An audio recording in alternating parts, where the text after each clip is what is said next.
When the man entered the room, the young nanny of his children bent down to pick up the toys. D4. Usually Mia made decisions quickly. Life just didn't give her any other options. But at the end of spring, she did have to reflect. For most of her life, Mia had worked for the owners. It used to be called a housekeeper. Today it's called a maid. In her long career, though, Mia had grown up to be a housekeeper. And now Mrs. Ann herself had suggested that her only daughter Chloe work for her in the summer, looking after the children. Mia knew if she mentioned it at home, her daughter would jump at the offer. Chloe loved babies, much more than her peers who had siblings. Chloe grew up as an only child. Many times she told her mother that she wished she had a sister. "It's more fun to be sick together, Mummy," she explained when she was little. "You always make me swallow candied honey when I have a cold. It's so sticky and it hurts my throat. And if I had a sister, would we make faces or grimaces when you gave us those nasty yellow lumps? We'd make fun of the faces we made, and we'd breathe on the smoking potatoes together under a blanket. And then we'd eat those potatoes with butter and tell each other scary stories late into the night, lying in bed." Chloe never reproached her mother. She just dreamed aloud how nice it would be if she had a sister. But Mia still felt guilty. She went to work early and came back late, and so tired that she no longer had the energy for a normal evening life like other people. Chloe felt sorry for her mother and learned early to do housework. When she came back from school, she would have been able to run around to her girlfriends instead of homework. But having finished with her lessons, she would take care of the household, prepare dinner for her mother's arrival, start the laundry. Dust didn't linger on the shelves, and it was so pleasant to walk barefoot on clean and damp floors. If there was one thing that made her acquaintances jealous when it came to Mia, it was her daughter. A beautiful girl, she studies well and does everything in the house for the mistress, while her peers paint their nails. Chloe bakes pies, but Mia realized that her daughter's vocation is not a vocation at all, but a conscience. Chloe loves her mother. There's only two of them left in the world. That's why when Chloe wants the same things as other girls, the same nails, the same music in the headphones, the same parties at friends, she remembers that her mother gives her best at work, so at least at home she should be freed from doing things. And Chloe knows how hard every dollar is given to her mother, and she doesn't ask for anything. On the contrary, happy to work, if there is an opportunity to bring the family an extra penny. And Mia denies her daughter that income. A sharp knife, because they are only two left in the world, and do not want that by 30 years. Chloe faded, so that not to look at the stars, and on the toilet bowl, which must be clean to a mirror shine. So Mia was thinking about whether to offer her daughter a job for 3 summer months, or to tell Mrs. Ann at once not to count on Chloe. Mia herself once had no choice. She also grew up with her mother in the same wooden house on the outskirts of the city of Los Angeles, not even on the outskirts, in the green zone, where at that time there was only a forest, 2 factory prophylactics, and a hospital for tuberculosis patients. There the patients were isolated from society and were fed a fermented drink made from cow's milk and poured into bottles exactly like those given to children in milk kitchens. There were also about 15 cottages, more rustic than urban.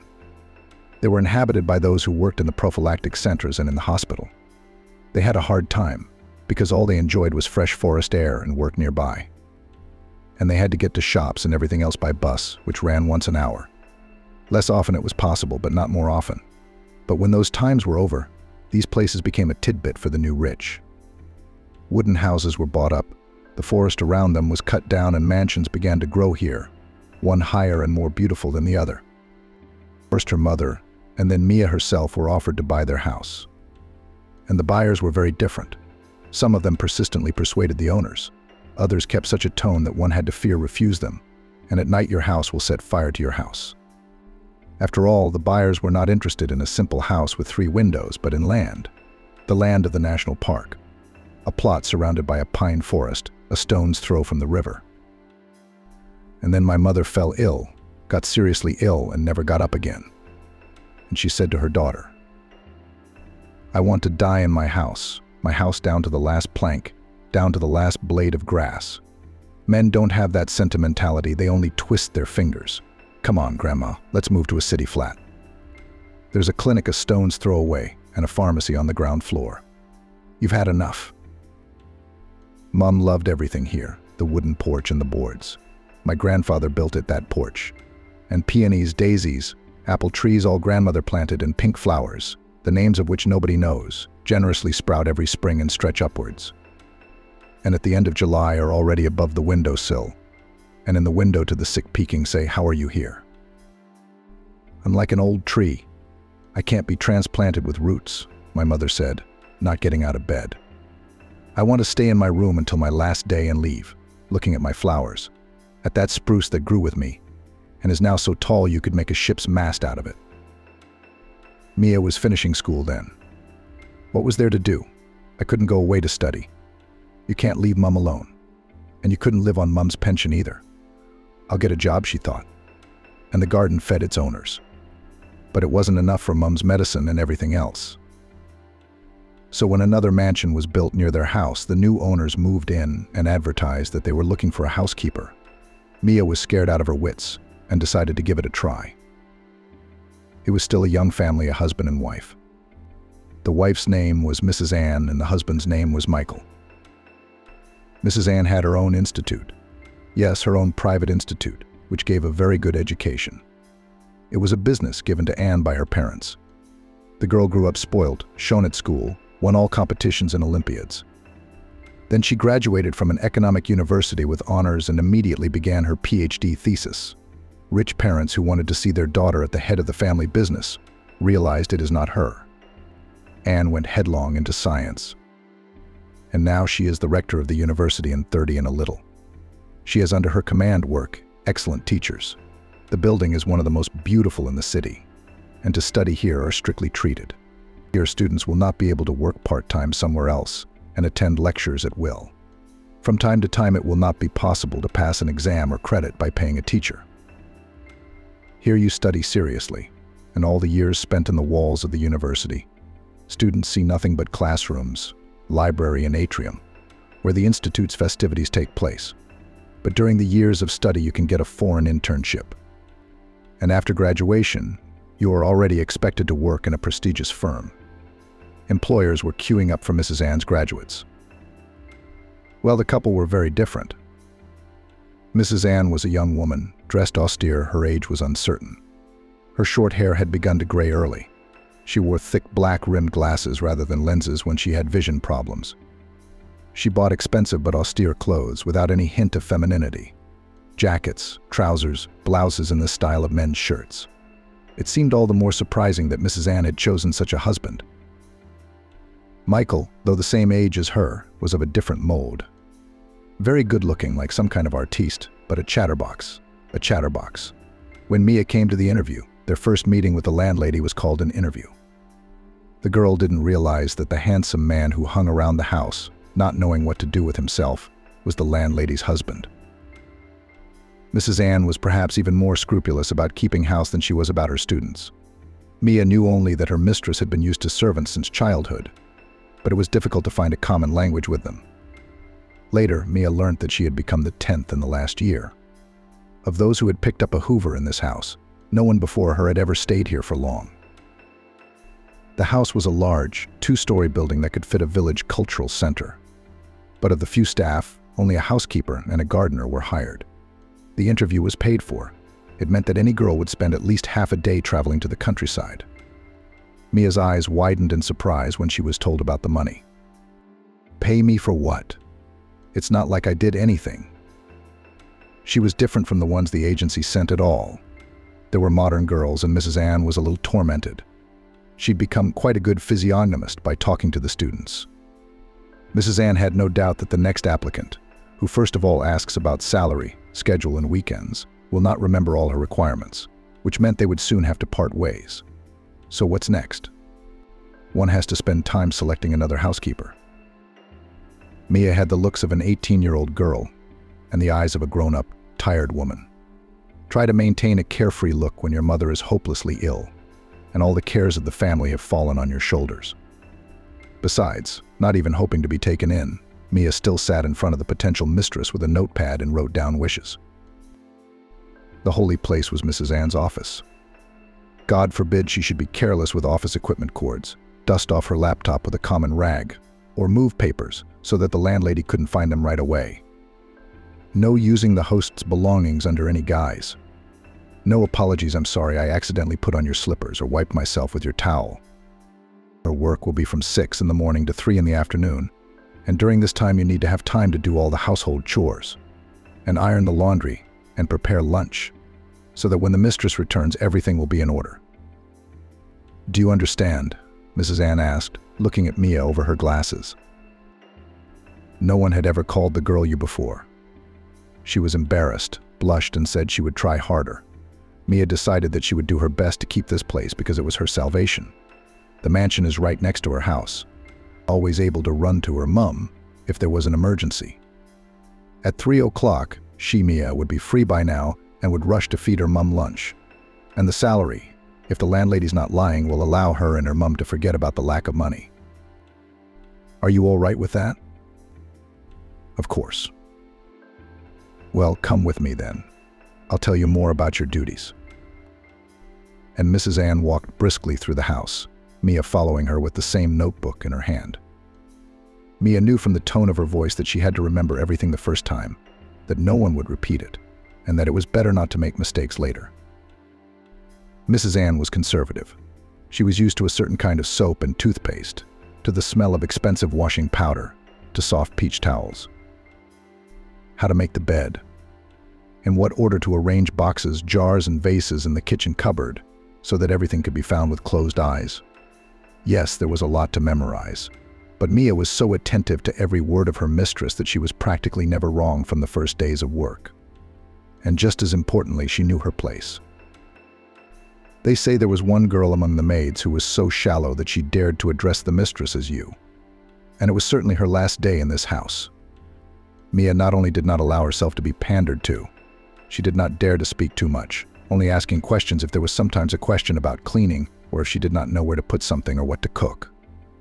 The rest of the time Mia labored around the house like a bee, dusting everywhere. Until she got used to it, it wasn't easy for her. But it was Michael, the landlady's husband, who made life difficult for her. No, not even the semblance of an affair between them. For Mia, it was taboo. She knew her place. Michael also did not notice the girl too gray and unremarkable she was in his view. Why would he need such a girl when his wife has a lot of beauties in the institute? But soon Mia was calling Michael nothing but a pig. Mrs. Ann had been at work for a long time when Michael first got up, had a leisurely and tasteful breakfast, walked around the house in his dressing gown, and eventually left too. He was listed with Mrs. Ann as someone at the institute, leaving behind a room that needed a daily general cleaning. Unlike the neat and punctual Mrs. Ann, Michael would not bend down to pick up a fallen item. It wouldn't occur to him to make his bed. But most of all, Mia was worried about her host's expensive laptop. Michael could easily pour coffee over it and fill it with crumbs. And if after that expensive equipment stopped working suddenly, Mia would be blamed.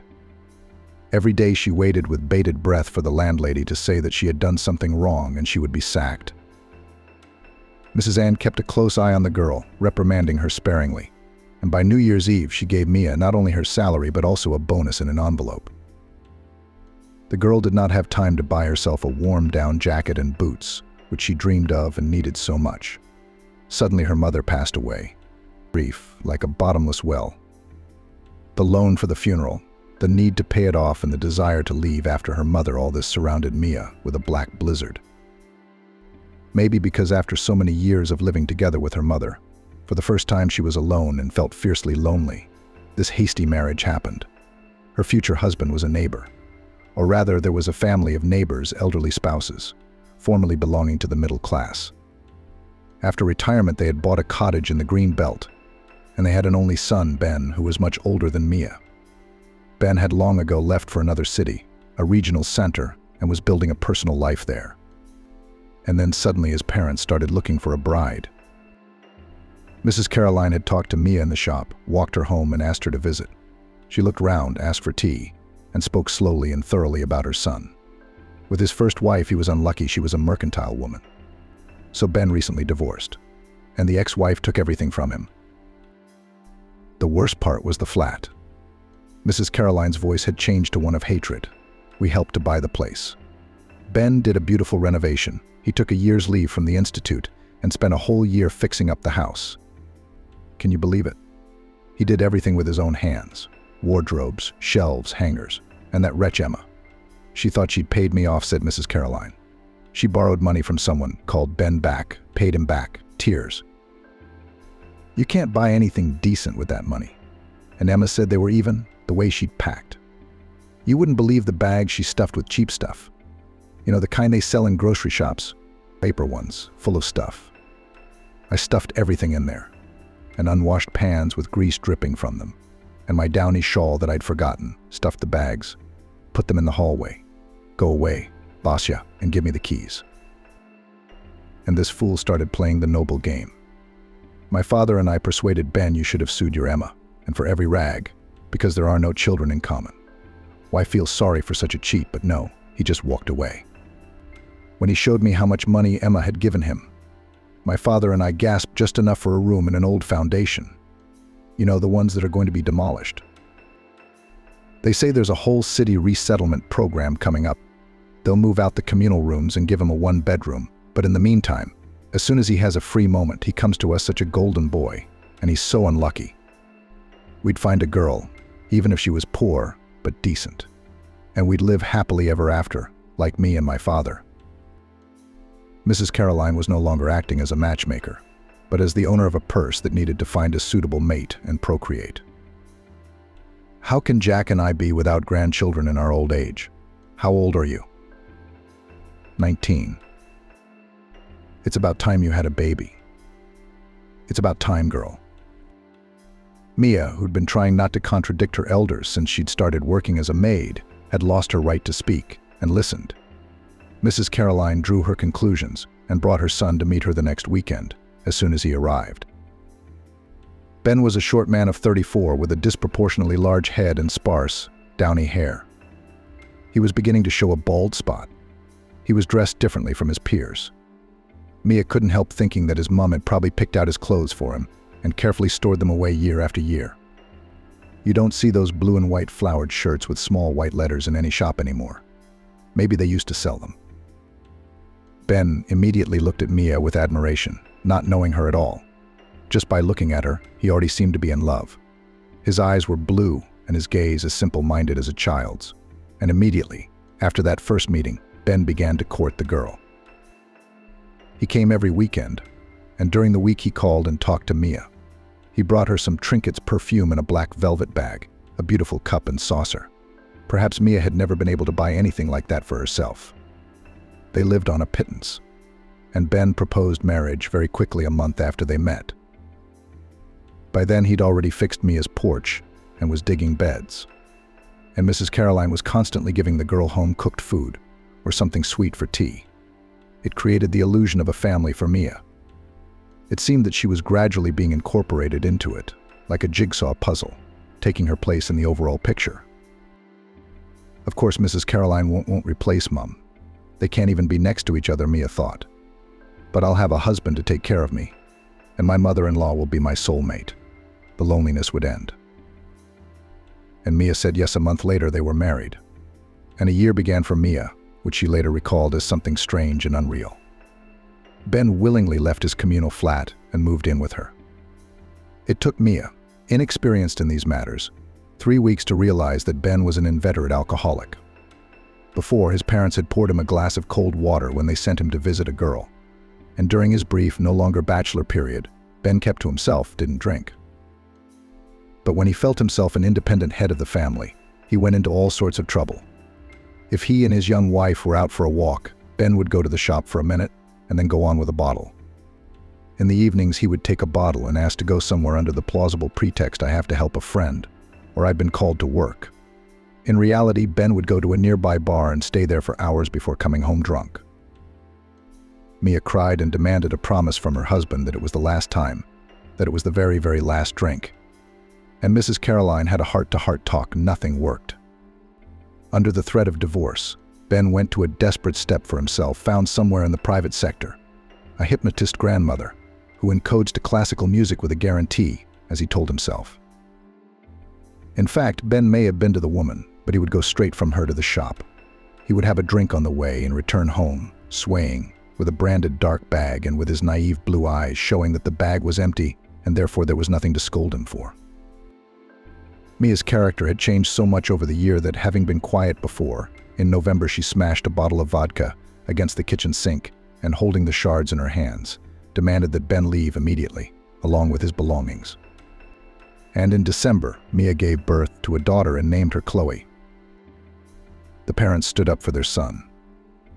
They sold their house and flat and bought a new flat in the regional center, where they settled together. The father, thanks to his connections, got certificates about Ben's low income in the new place.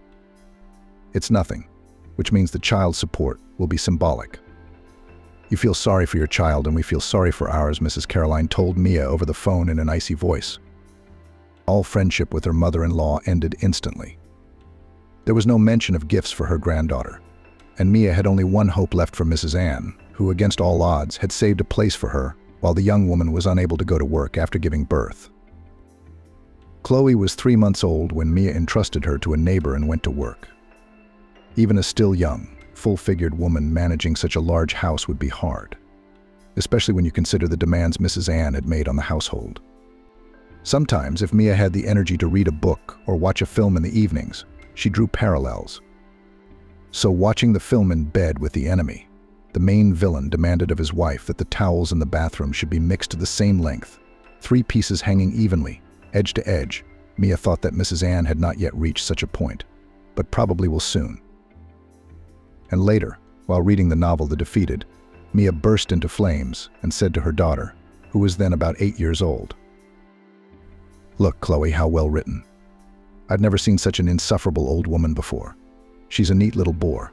She's only uses 8 towels, and they're all hung on nails. God forbid they get mixed up. She squeaks, and she's got eyes like a lynx. They'll spot her. You can't just wipe the table, but first with rag number 1, and then with rag number 2.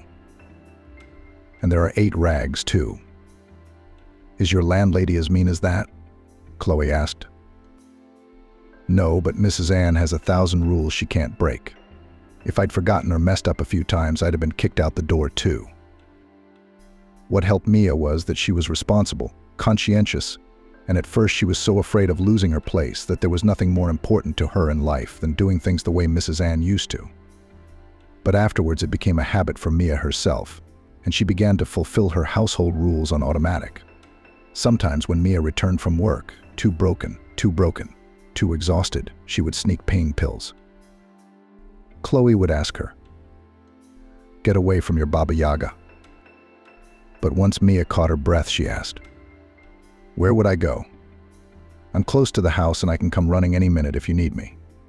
And Mrs. Ann's pay is good and reliable. She's like a Swiss bank, even if she's demanding, even if she's not sentimental, but she pays fairly. And looking for another job, what am I going to find now? I've never learned anything in my life. All I know is how to do housework." At her landlady's house, Mia remained as silent as ever, never opening her mouth. But when Mrs. Ann decided to have children in her old age, the housekeeper sighed and said in a low voice, "It's going to be hard on you. You're judging yourself, aren't you?" Mrs. Ann might not have meant to be a bit of a sarcasm, it just came out of the blue. "No," said Mia, using a special brush to brush the dust off some super valuable Danish porcelain. "I understand the difference. Who was I when I gave birth to Chloe? Penniless, divorced. In my maternity ward, they wouldn't let loved ones into the room. They'd stand outside the windows. The girls called me at first, saying, 'Look, there he is, waving balloons, if it's yours.' I had to say that there was no one to visit me, even though I was married at that time, according to my passport. Then, a couple of months later, we got an official divorce.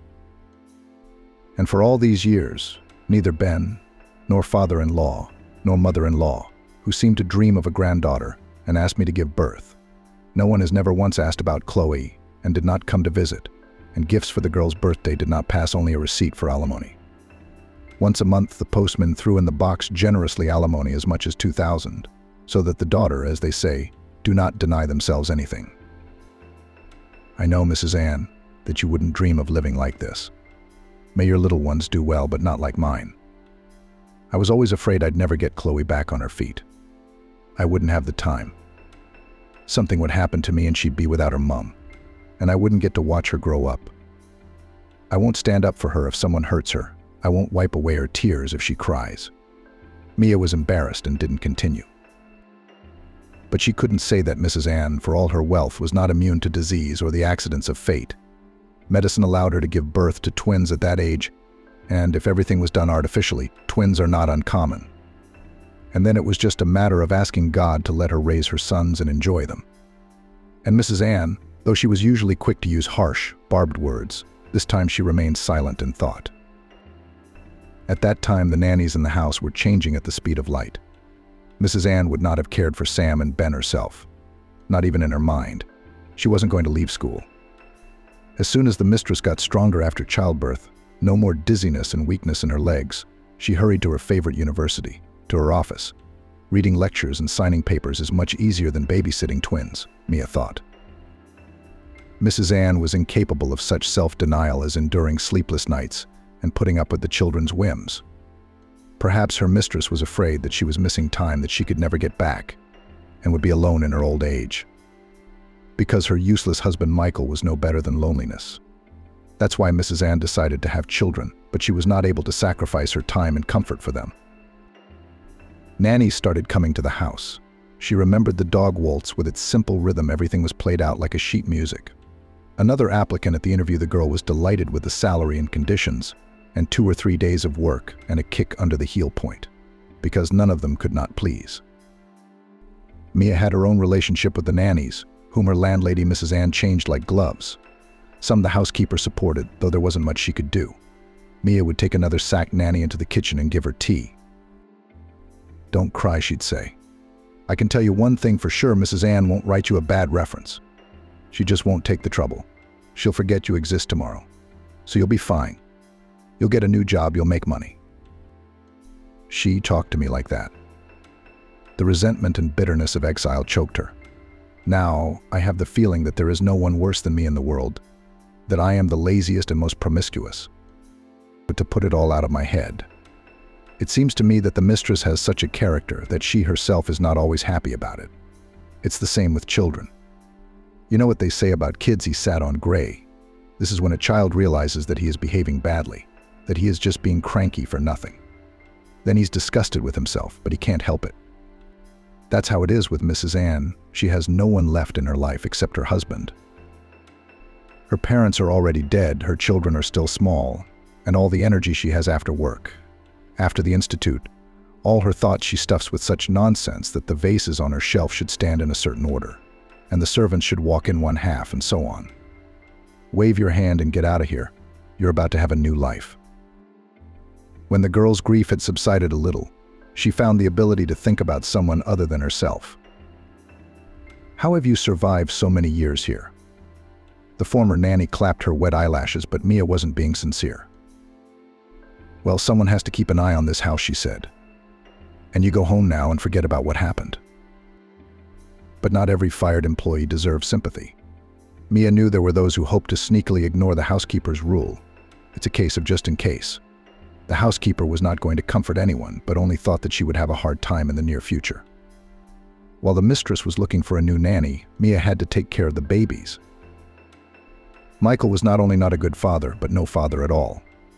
He let the children do anything, as long as they did not cry or bother him, did not interfere with his life. Mrs. Ann nearly fainted once. She came home and saw Sam and Peter running across the open piano with bare feet right on the keys. And the piano, by the way, is a 19th century piano from a famous German company. The children were left to Michael, and he quietly settled in a soft armchair with headphones on, watched some action film. From that very day, the father's role in the family became purely decorative. Mrs. Ann no longer assigned him to look after the children.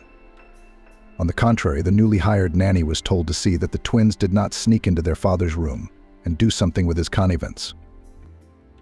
As a result, the father could say hello to his sons, meeting them by chance in the big house, stroke the boys on the head, ask how they were doing, but no more.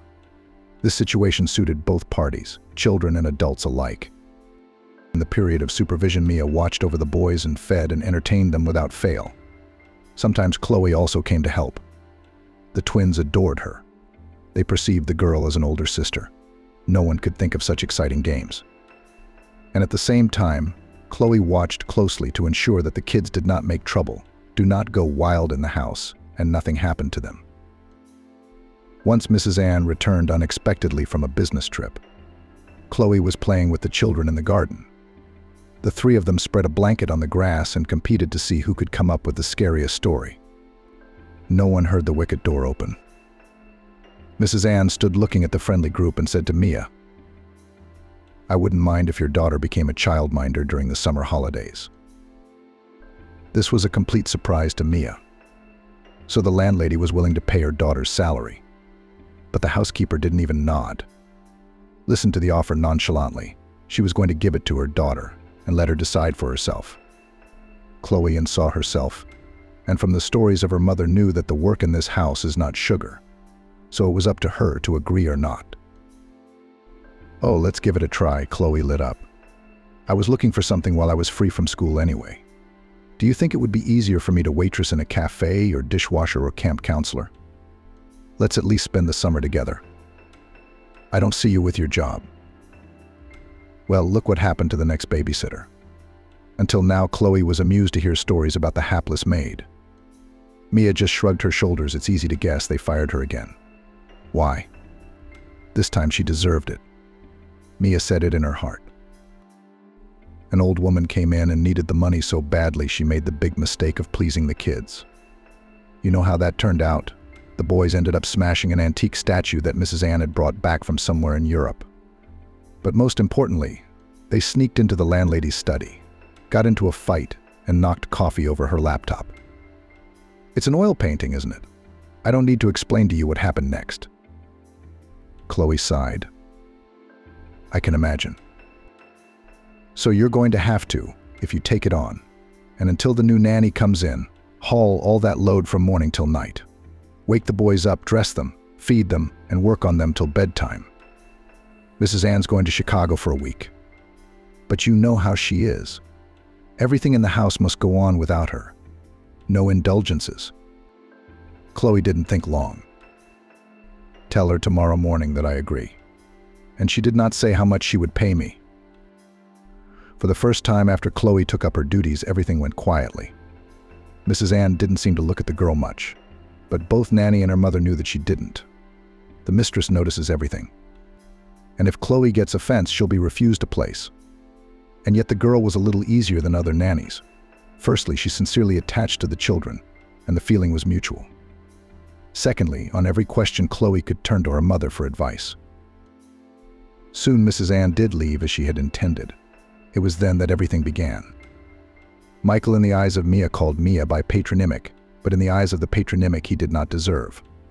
So Michael, usually when his wife was not at home, spent his time quite pleasantly. He either relaxed in the garden, where there were pools, sunbeds to sunbathe, and a gazebo, where it is so nice to sit in the summer with a glass of something cool.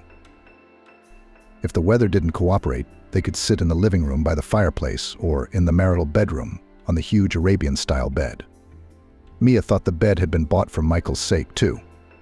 Mrs. Ann had gone along with his craving for luxury. But when Chloe came into the house, Michael changed his habits. Now he sort of remembered that he was a father, and he looked in on the boys more often than ever. And they, unaccustomed to such attention, did not know how to behave. You can't be naughty. Sam and Peter had learnt that. What else could they do with this man smiling at them and asking how they were doing? Who would know him? Mia guessed that Michael had his own plans and tried to stay close to her daughter. That afternoon it started to rain lightly. Chloe and the twins were in the nursery. Mia was putting away things hidden from prying eyes by the open wardrobe doors she did not see, but felt that there was someone else in the room. And then through the cracks she saw someone she couldn't even think of as the owner. "Isn't it time for them to go to bed?" Michael asked. His voice sounded a little hoarse to Mia.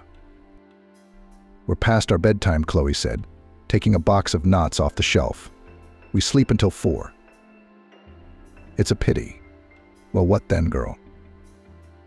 "Now we have a scheduled walk, but you see what's outside the window." The girl bent down to pick up the fallen toys. Mia didn't immediately realize what had happened. Chloe was in denim shorts. From the sudden movement, the edges of her panties showed from under them. A strange sound came from where the door was. Michael choked. He literally choked on his saliva, drooling. What an accurate thing someone had once said. Mia folded the sheet in four and came out of the wardrobe. Now the owner had to pick his jaw up off the floor instead of drooling. "Are you home too?" was all he could find to say. "I'm always home." Mia's voice was impassive, though her insides were raging. "Michael, did you want to play with the kids?" "Me? No, please don't mind, I won't bother you." As soon as the man left, Mia slammed the door behind him. "Did you see that?" she asked. She thought Chloe should have realized it.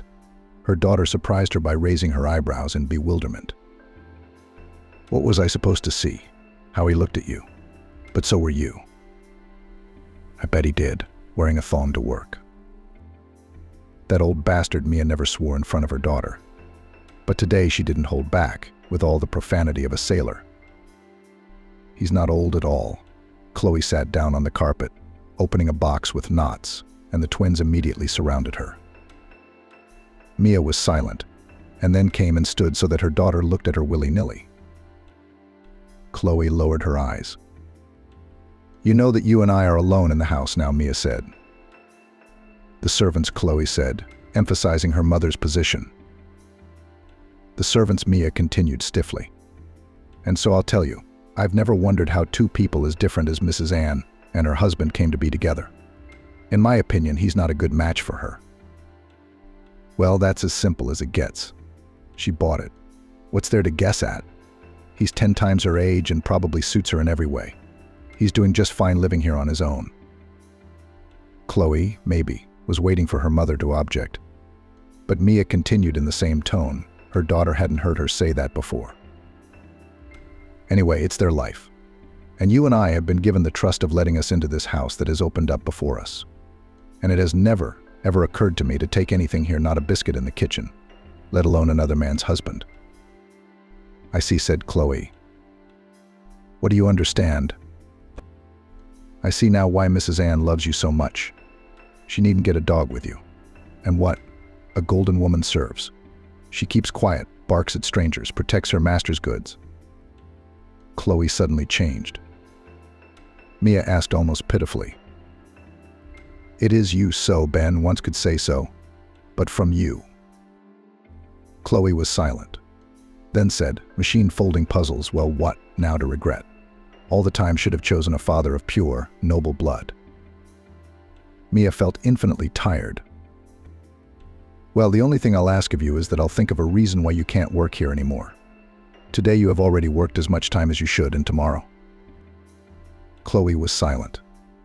She was making a beautiful tower out of cardboard squares, and her fingers trembled slightly. "All right," she said at last. "And I also thought you were right. Remember when you said you wanted to go to New York or Los Angeles? And now I can see for myself that you shouldn't stay here after high school.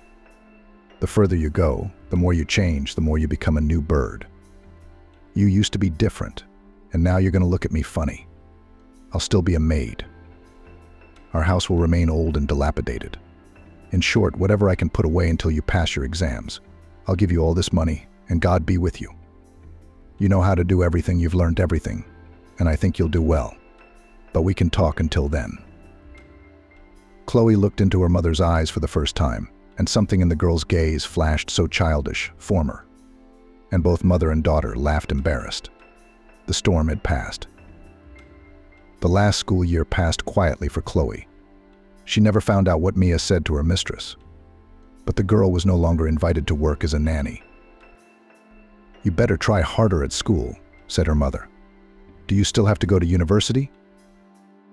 Mia thought that Mrs. Ann, if she was so good to Chloe, might offer her a place at her university. But the thought flashed and quickly disappeared. Mia knew how much it cost to study at a private institute. And Mrs. Ann was very good with money. She had no reason to give her housekeeper's daughter such a luxurious gift. Nothing much seemed to have changed in the life of the little family.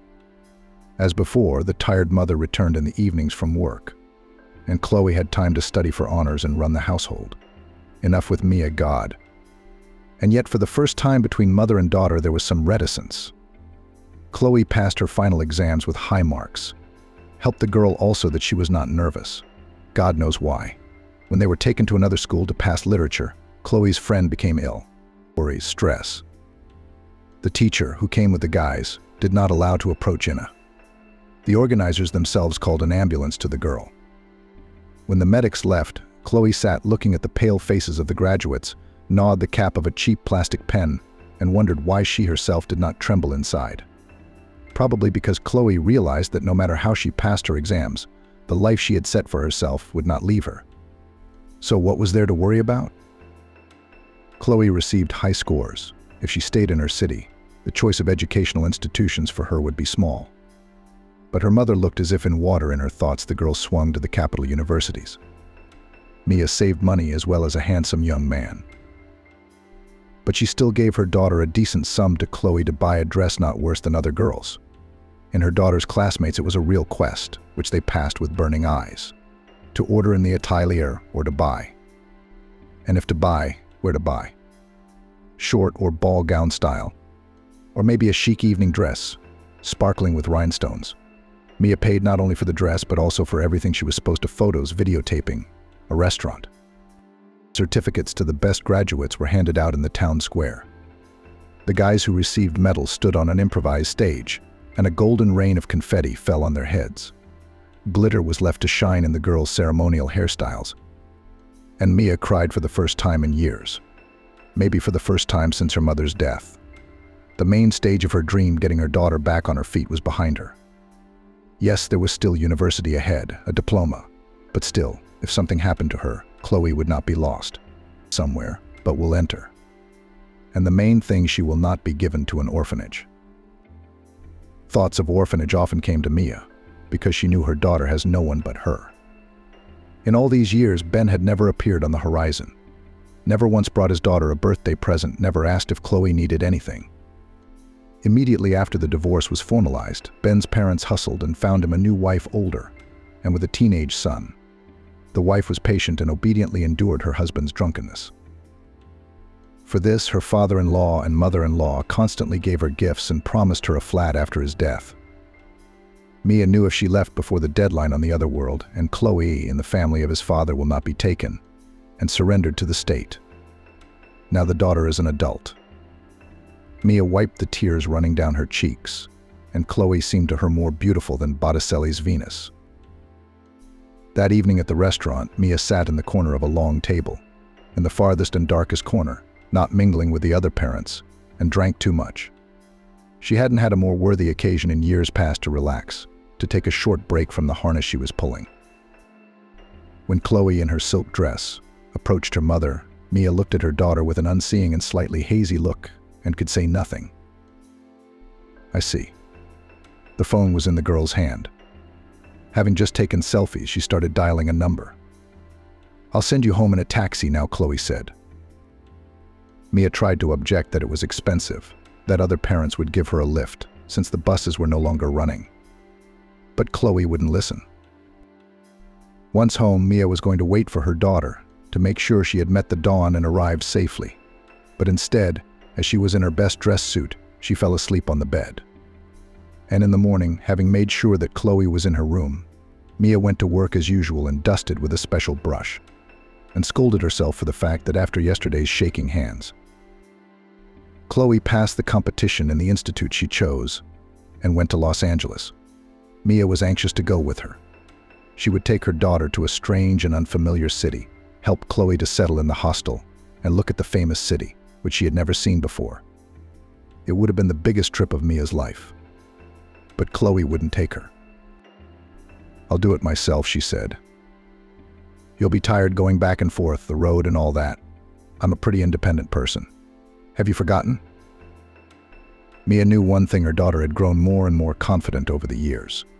Now her tone was such that it was not Chloe to her mother, but her mother to her. Chloe left. Mia was left alone. She still worked for Mrs. Ann, and she was so used to her housekeeper that she never took on any other servants but her.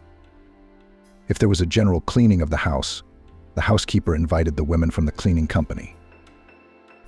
Mrs. Ann was a rather demanding mistress, and even just listening to her was enough to make Mia whisper in her ear. Have you been working for her so long? My God, how have you stayed here so long? Mia just shrugged her shoulders.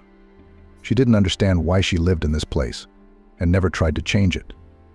And now she wanted to take on a heavier job so that she wouldn't think about anything, so that she'd be tired to death. And not to disturb her memory, not to make her soul whimper. Idleness was her enemy even now. She saw her late mother, and then she realized that Chloe would never return to her hometown. And Mia could not drive away from herself the question whether she had not flushed her own life into that waste place, which she had to clean every day. Did she have no choice, or did she? And she'd missed it. When the owners were away in Los Angeles, which was often, when Mrs. Ann had some scientific business there, Mia had the nerve to ask Chloe to bring her some things from home. The hostess pressed her lips together a little, but did not refuse. Of course, she did not take the trouble to visit the girl. She came to the hotel herself. It didn't occur to Mia that it was humiliating for Chloe to appear as an uninvited guest and in an expensive hotel to take those hopeless checkered bags at the reception. That's what the shuttles used to carry. The bags were like a stamp, like a stigma. The front desk girls would hide their grins when she picked them up. And one time Chloe couldn't take it anymore and called home. "I got everything, but don't need any more, don't pass it on. I've got everything." Mia realized that her daughter had taken another step sideways, severed another thread linking her to home apple jam and her mother's bound socks. Socks didn't fit into Chloe's new life, and yet the daughter called more or less regularly, did not forget to congratulate her mother on holidays. "Happy birthday," Chloe would say. Mia herself would not even remember about it. If Chloe could not get out to visit, it is understandable. She had a session, or practice, or some friends called, and it is impossible to refuse. Mia was not offended, she was quietly sad. Chloe didn't live in the hostel anymore. She worked part-time, rented a flat with a friend for two. Mia thought that her daughter would probably get married soon.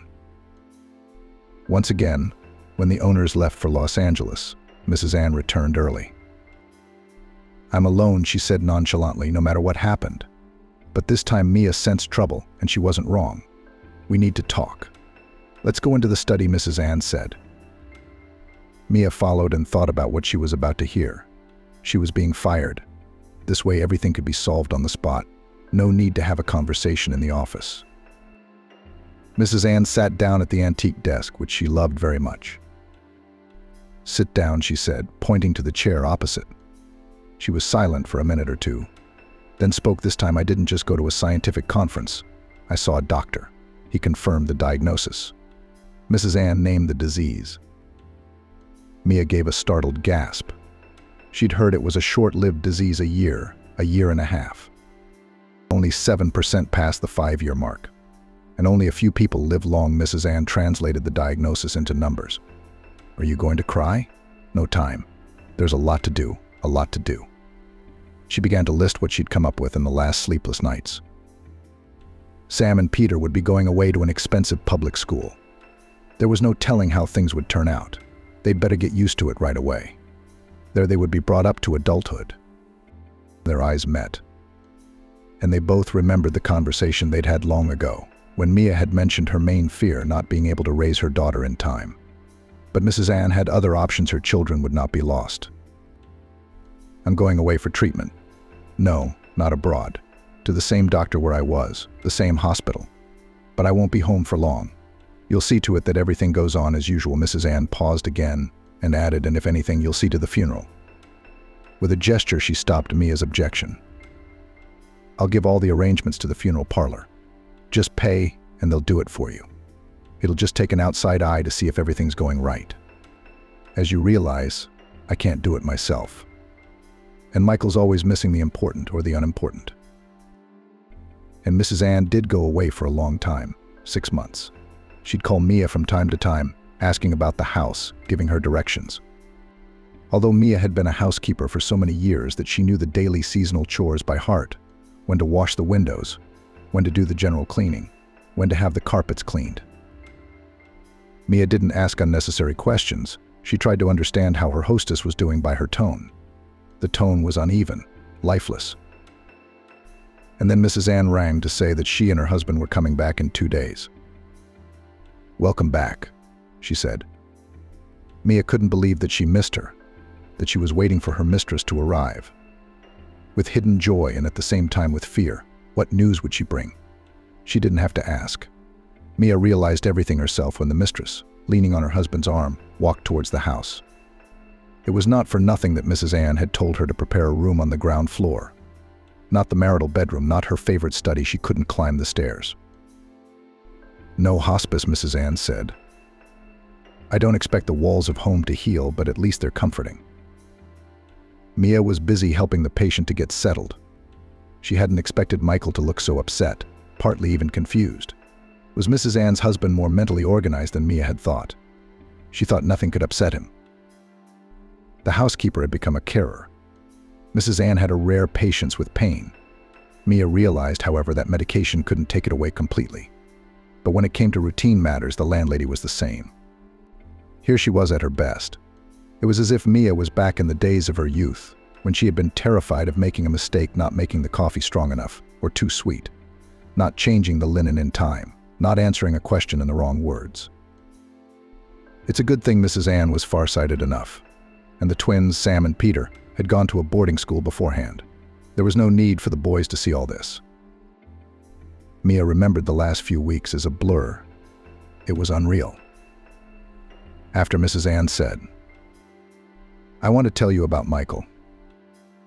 Mrs. Ann was lying on her back. Mia made her comfortable on 2 soft pillows. It seemed to make the pain feel less. Or maybe it just seemed that way, and the metal in her mistress's voice was almost entirely gone. She could only speak quietly now, and quietly what metal? "I never thought I would draw a parallel with you. My fate and yours," Mrs. Ann said with a quiet, slightly perceptible chuckle. "But wait you. I was the only daughter in my family too. My parents were high-flying birds. Business owners of factories, newspapers, steamships. We're almost the same generation. You must remember this poem. They could have bought me anything. If the moon in the sky was for sale and I wanted it, they'd buy it, but they had a strict idea of who I could and couldn't be friends with. It was best not to be friends with anyone at all. My parents were used to not trusting anyone. Big business is a cruel business. Someone you thought of as a friend will become a competitor tomorrow. Well, I was a good girl. I stayed at home and read books. Fortunately, I always liked to read and always wanted to learn more. I was driven to and from school, and Michael was in the same class as me." Mia wanted to say, "Oh," she could barely contain herself. Mrs. Ann's husband looked at least 10 or 15 years younger than her. And now that Mrs. Ann was coping with her illness, Michael seemed like her son. "He was the handsomest, brightest boy around me," Mrs. Ann continued. "And I was very ordinary in appearance, a very ordinary girl. And I had no friends, but I had a lot of complexes because of book characters. It's like that they think their peers speak a different language. I couldn't fit in with any of my peers. I wasn't bullied, I was shunned.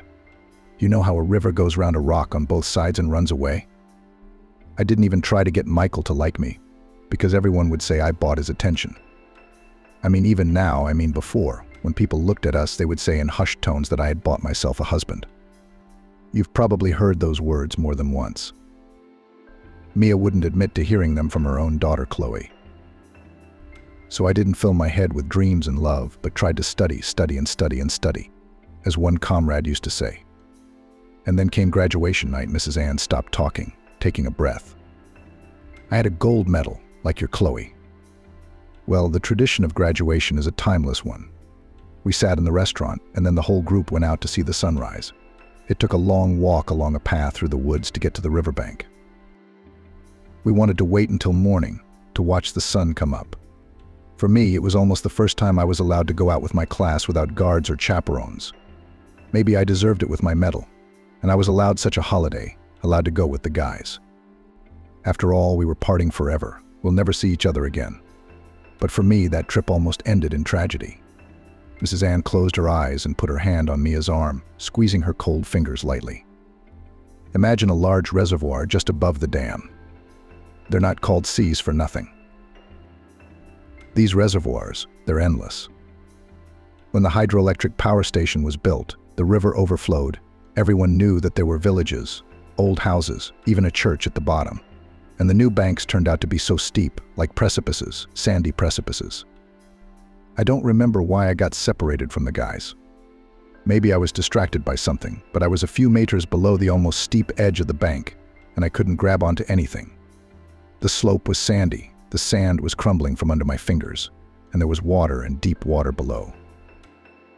I had read that near the hydroelectric power station the depth was 50 meters, but even here it was pretty deep, and I couldn't swim. No matter how many times my parents took me to seas and resorts, I never learned to swim. I mean, don't shout, no one will hear you. Even if someone comes to help, they can't get me out. I could drown dozens of times, but I didn't even have time to call for help. I was just trying to stay where I was on the slope and not go into the water. And then I saw Michael. He'd fallen behind the others too. He knew right away that I was in trouble. He said, "Hold on. Don't move." I thought he was going to call the boys or our class teacher, Mrs. Olivia, who was coming with us. But instead, Michael ran into the woods and fetched a thick stick, lowered it to me, and told me to grab onto it as hard as I could. God, how ashamed I was. Mrs. Ann recalled, "I've always been overweight, and he was carrying me." I could see how hard it was for him, but I couldn't let go either. I'd have died, you know. He pulled me out in the end. I was in tears and snot from fear. My hair was all messed up. Remember what we used to say when we were kids, hairdo? I fell down, I almost crushed myself. My dress is dirty. I told Michael I was done with the sunrise meeting. So I went home. He ran round to ours, said sorry, we're leaving, and walked me all the way home. Nobody ever found out about that story. "I've only just told you now," Mrs. Ann said to Mia. "You might think that's when we started having an affair, don't you?" Wait, Michael was just helping me out then without a second thought. And we went our separate ways. I went to college, he joined the army, then got married unsuccessfully. Anyway, we crossed paths by chance years later, and not even at a reunion, but just in the city, and we recognized each other immediately. I was always like that, short haircut, black-rimmed glasses. I would have recognized him, whatever he was. Maybe another girl would have forgotten about it long ago. But I remembered, and I'd never forget. I remembered that he saved my life. I mean, all the years I'd had since that cliff, all my luck, all my joy, the fact that I could breathe, feel, look at the sky, all of it was thanks to him. He gave it to me. Now, Mia, he was in trouble when we met. Mrs. Ann's cold fingers squeezed Mia's hand again. He's divorced now, and no one can know that. Never to anyone, ever. He was on drugs, a good one. And that's when I took it upon myself to save him. My dad was gone by then. Dad would never have let me get involved with a man like that in the first place. And Mom? I was already living on my own, and I could keep it from my mom for a long time. Michael didn't even have a place to live at the time. Just a room. The neighbors wanted to evict him because he had friends coming round. The door wouldn't close, and those friends would stay overnight, because in that state, when they'd already taken a dose, where would they go? I took Michael away, paid for his treatment in a very good clinic. He was treated abroad, lived there for a few months, came back and stayed with me. When he proposed to me, he probably didn't even think I would accept. The guys who knew me from childhood always felt the difference between me and them. And I said yes. As they say nowadays, I said yes gladly. I convinced myself I was married because he saved my life. I didn't admit to myself that I'd been in love with him since high school, and when Michael was out of my life, I felt very unhappy. That's not a very clear comparison, is it? Well, like a person who has nothing at all, because all I wanted was him. Him alone and no one else. You're about to tell me how everyone around you said Michael was just getting comfortable. He had money now. I got him a job at my institute. He was living comfortably from now on. But, I didn't care about that.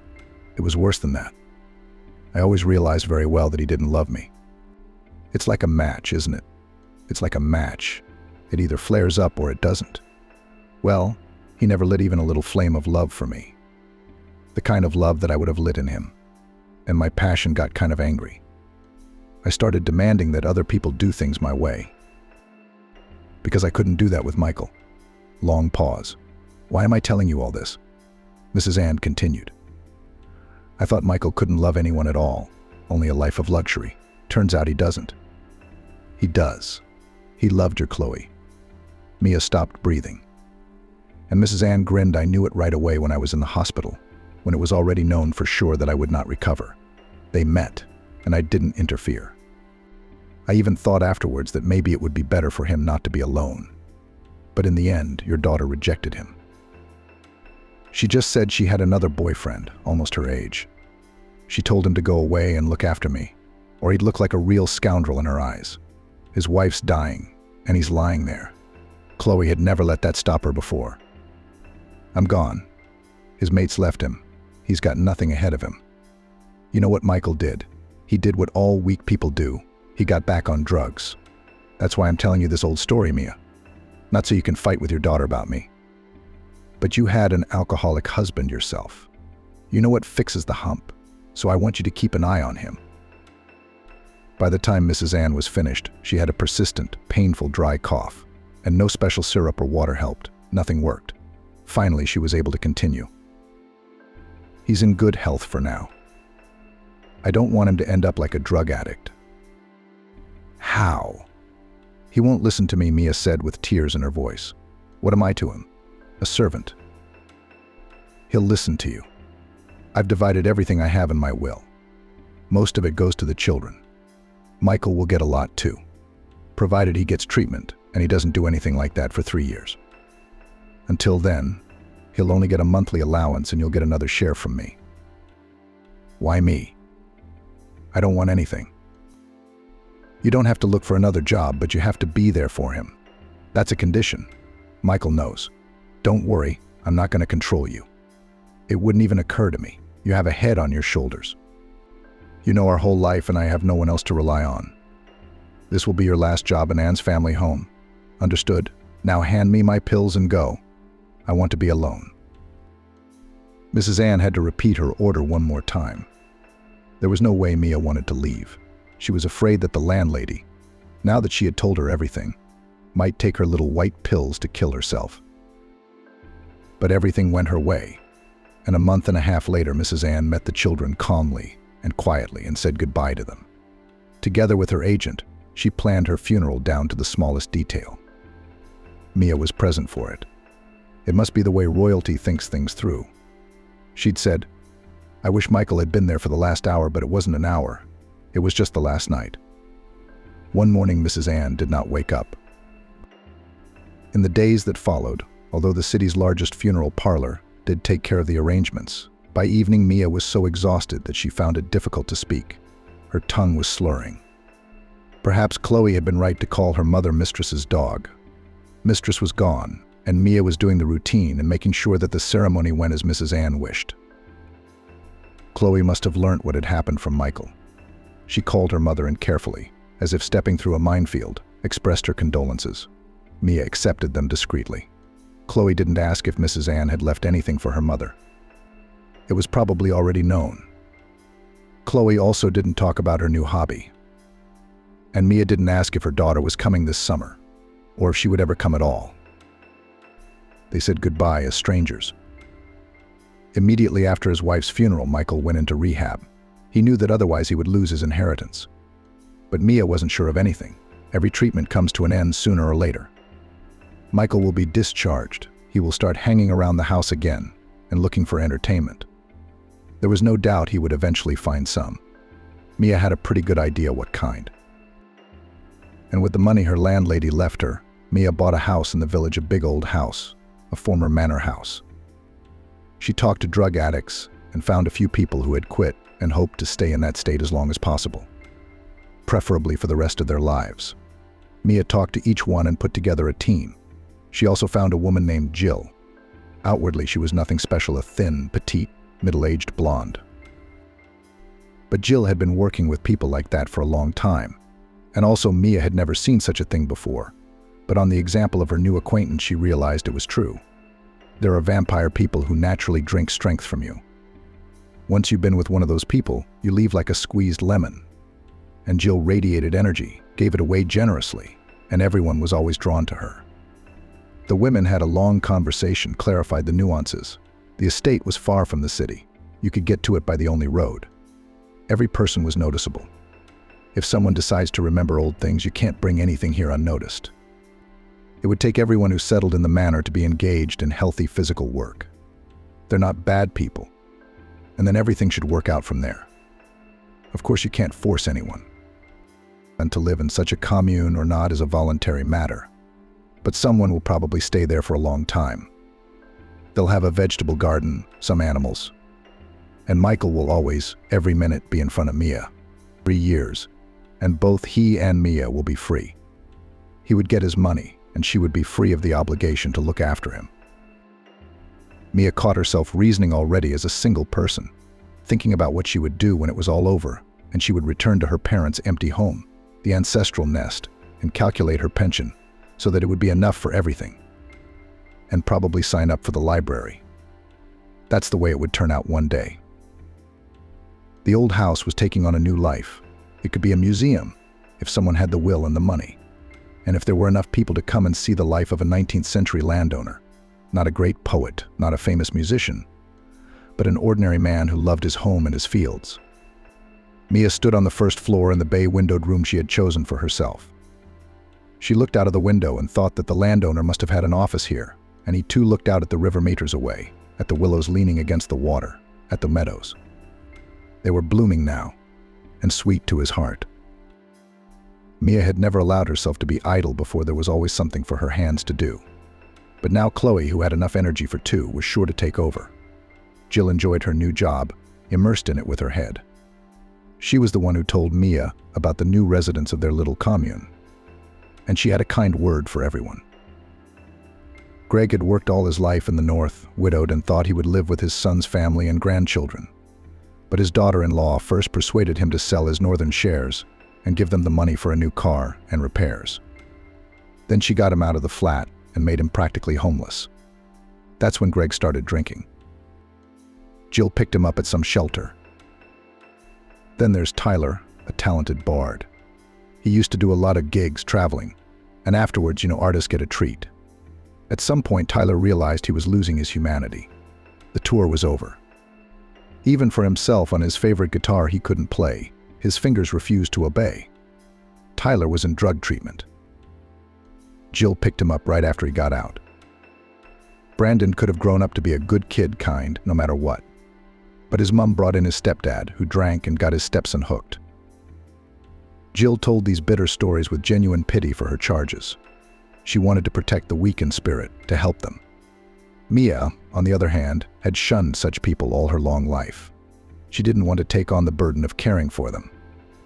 Only now she began to look at those whom she called bottom dwellers, and thought that they would never get out of there. One day Mia told her friend about her own fate and asked with a chuckle, "You would probably feel sorry for my husband and invite him to live here, wouldn't you?" Jill thought for a few seconds and said, "No.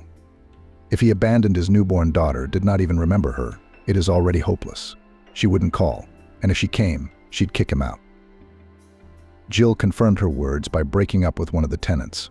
Asking to take him to the village with her, Kyle swore that he was done with the bottle. A week later, Jill, returning from the shop, saw Kyle in the company of a local alcoholic. Both were quite pleased with the familiarity and companionship. When Jill told Kyle to pack his things in the morning, he tried to appeal to her pity. "Where am I going to go? I'm just going to sleep under a fence." "Go to someone you know." Jill cut him off. "His house is a wreck, but you'll fit in somehow. Don't doubt that alcoholic will welcome you with open arms. You'll be digging people's gardens, selling bottles. It's all right. You'll make a living." Mia, on the other hand, enjoyed the silence. And it wasn't just nature. There is no such thing as absolute silence in nature. At night, Mia woke up and took her time to go back to sleep.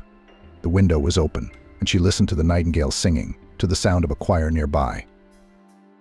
For the first time, she had the energy and time to do something other than continuous labor. When the foreman was called and he was installing a speaker in the house, Mia asked him what there was to see nearby. And the foreman, an old-timer of the area, began to tell her about the surrounding forests and lakes, where it is better to pick mushrooms, where to fish, and where it is better not to go. You might meet wild boars or accidentally step on an adder. You should talk to our forester. He would tell you so much, finished the master. He says that there are a lot of abnormal places here. True, he lives far away, on the cordon, but often comes to the forestry. Mia already knew where the forestry was. Not far from the center of the village there is a house under a roof, surrounded by old pine trees. The house is surrounded by a blank fence, on which someone had written graffiti "Animals are not food," and someone also crossed it out the next day with a bold cross. The woodsman's name is Will. Talk to him. Really, no one knows more about the area than he does. The first years of study at the Institute, Chloe was so fascinated by New York that she forgot about everything in the world. She told her friends and herself that she would never come home again, that here is her soul, her life. She even had the same pulse with New York. She couldn't believe herself that she hardly missed her mother at all. Student life, with so many interesting things to do, had swept over her head. And then, when Michael began to come, she didn't tell her mother about it, but she left the hostel just then and rented a flat on the outskirts of the city. But here it was far to get to the Institute, spent 2 hours on the way. And the girl moved closer to the center to a room in a communal flat. Michael gave money for everything, even for Chloe's mobile phone. The girl was really in love with him. Here he remained the last thread linking her to the house.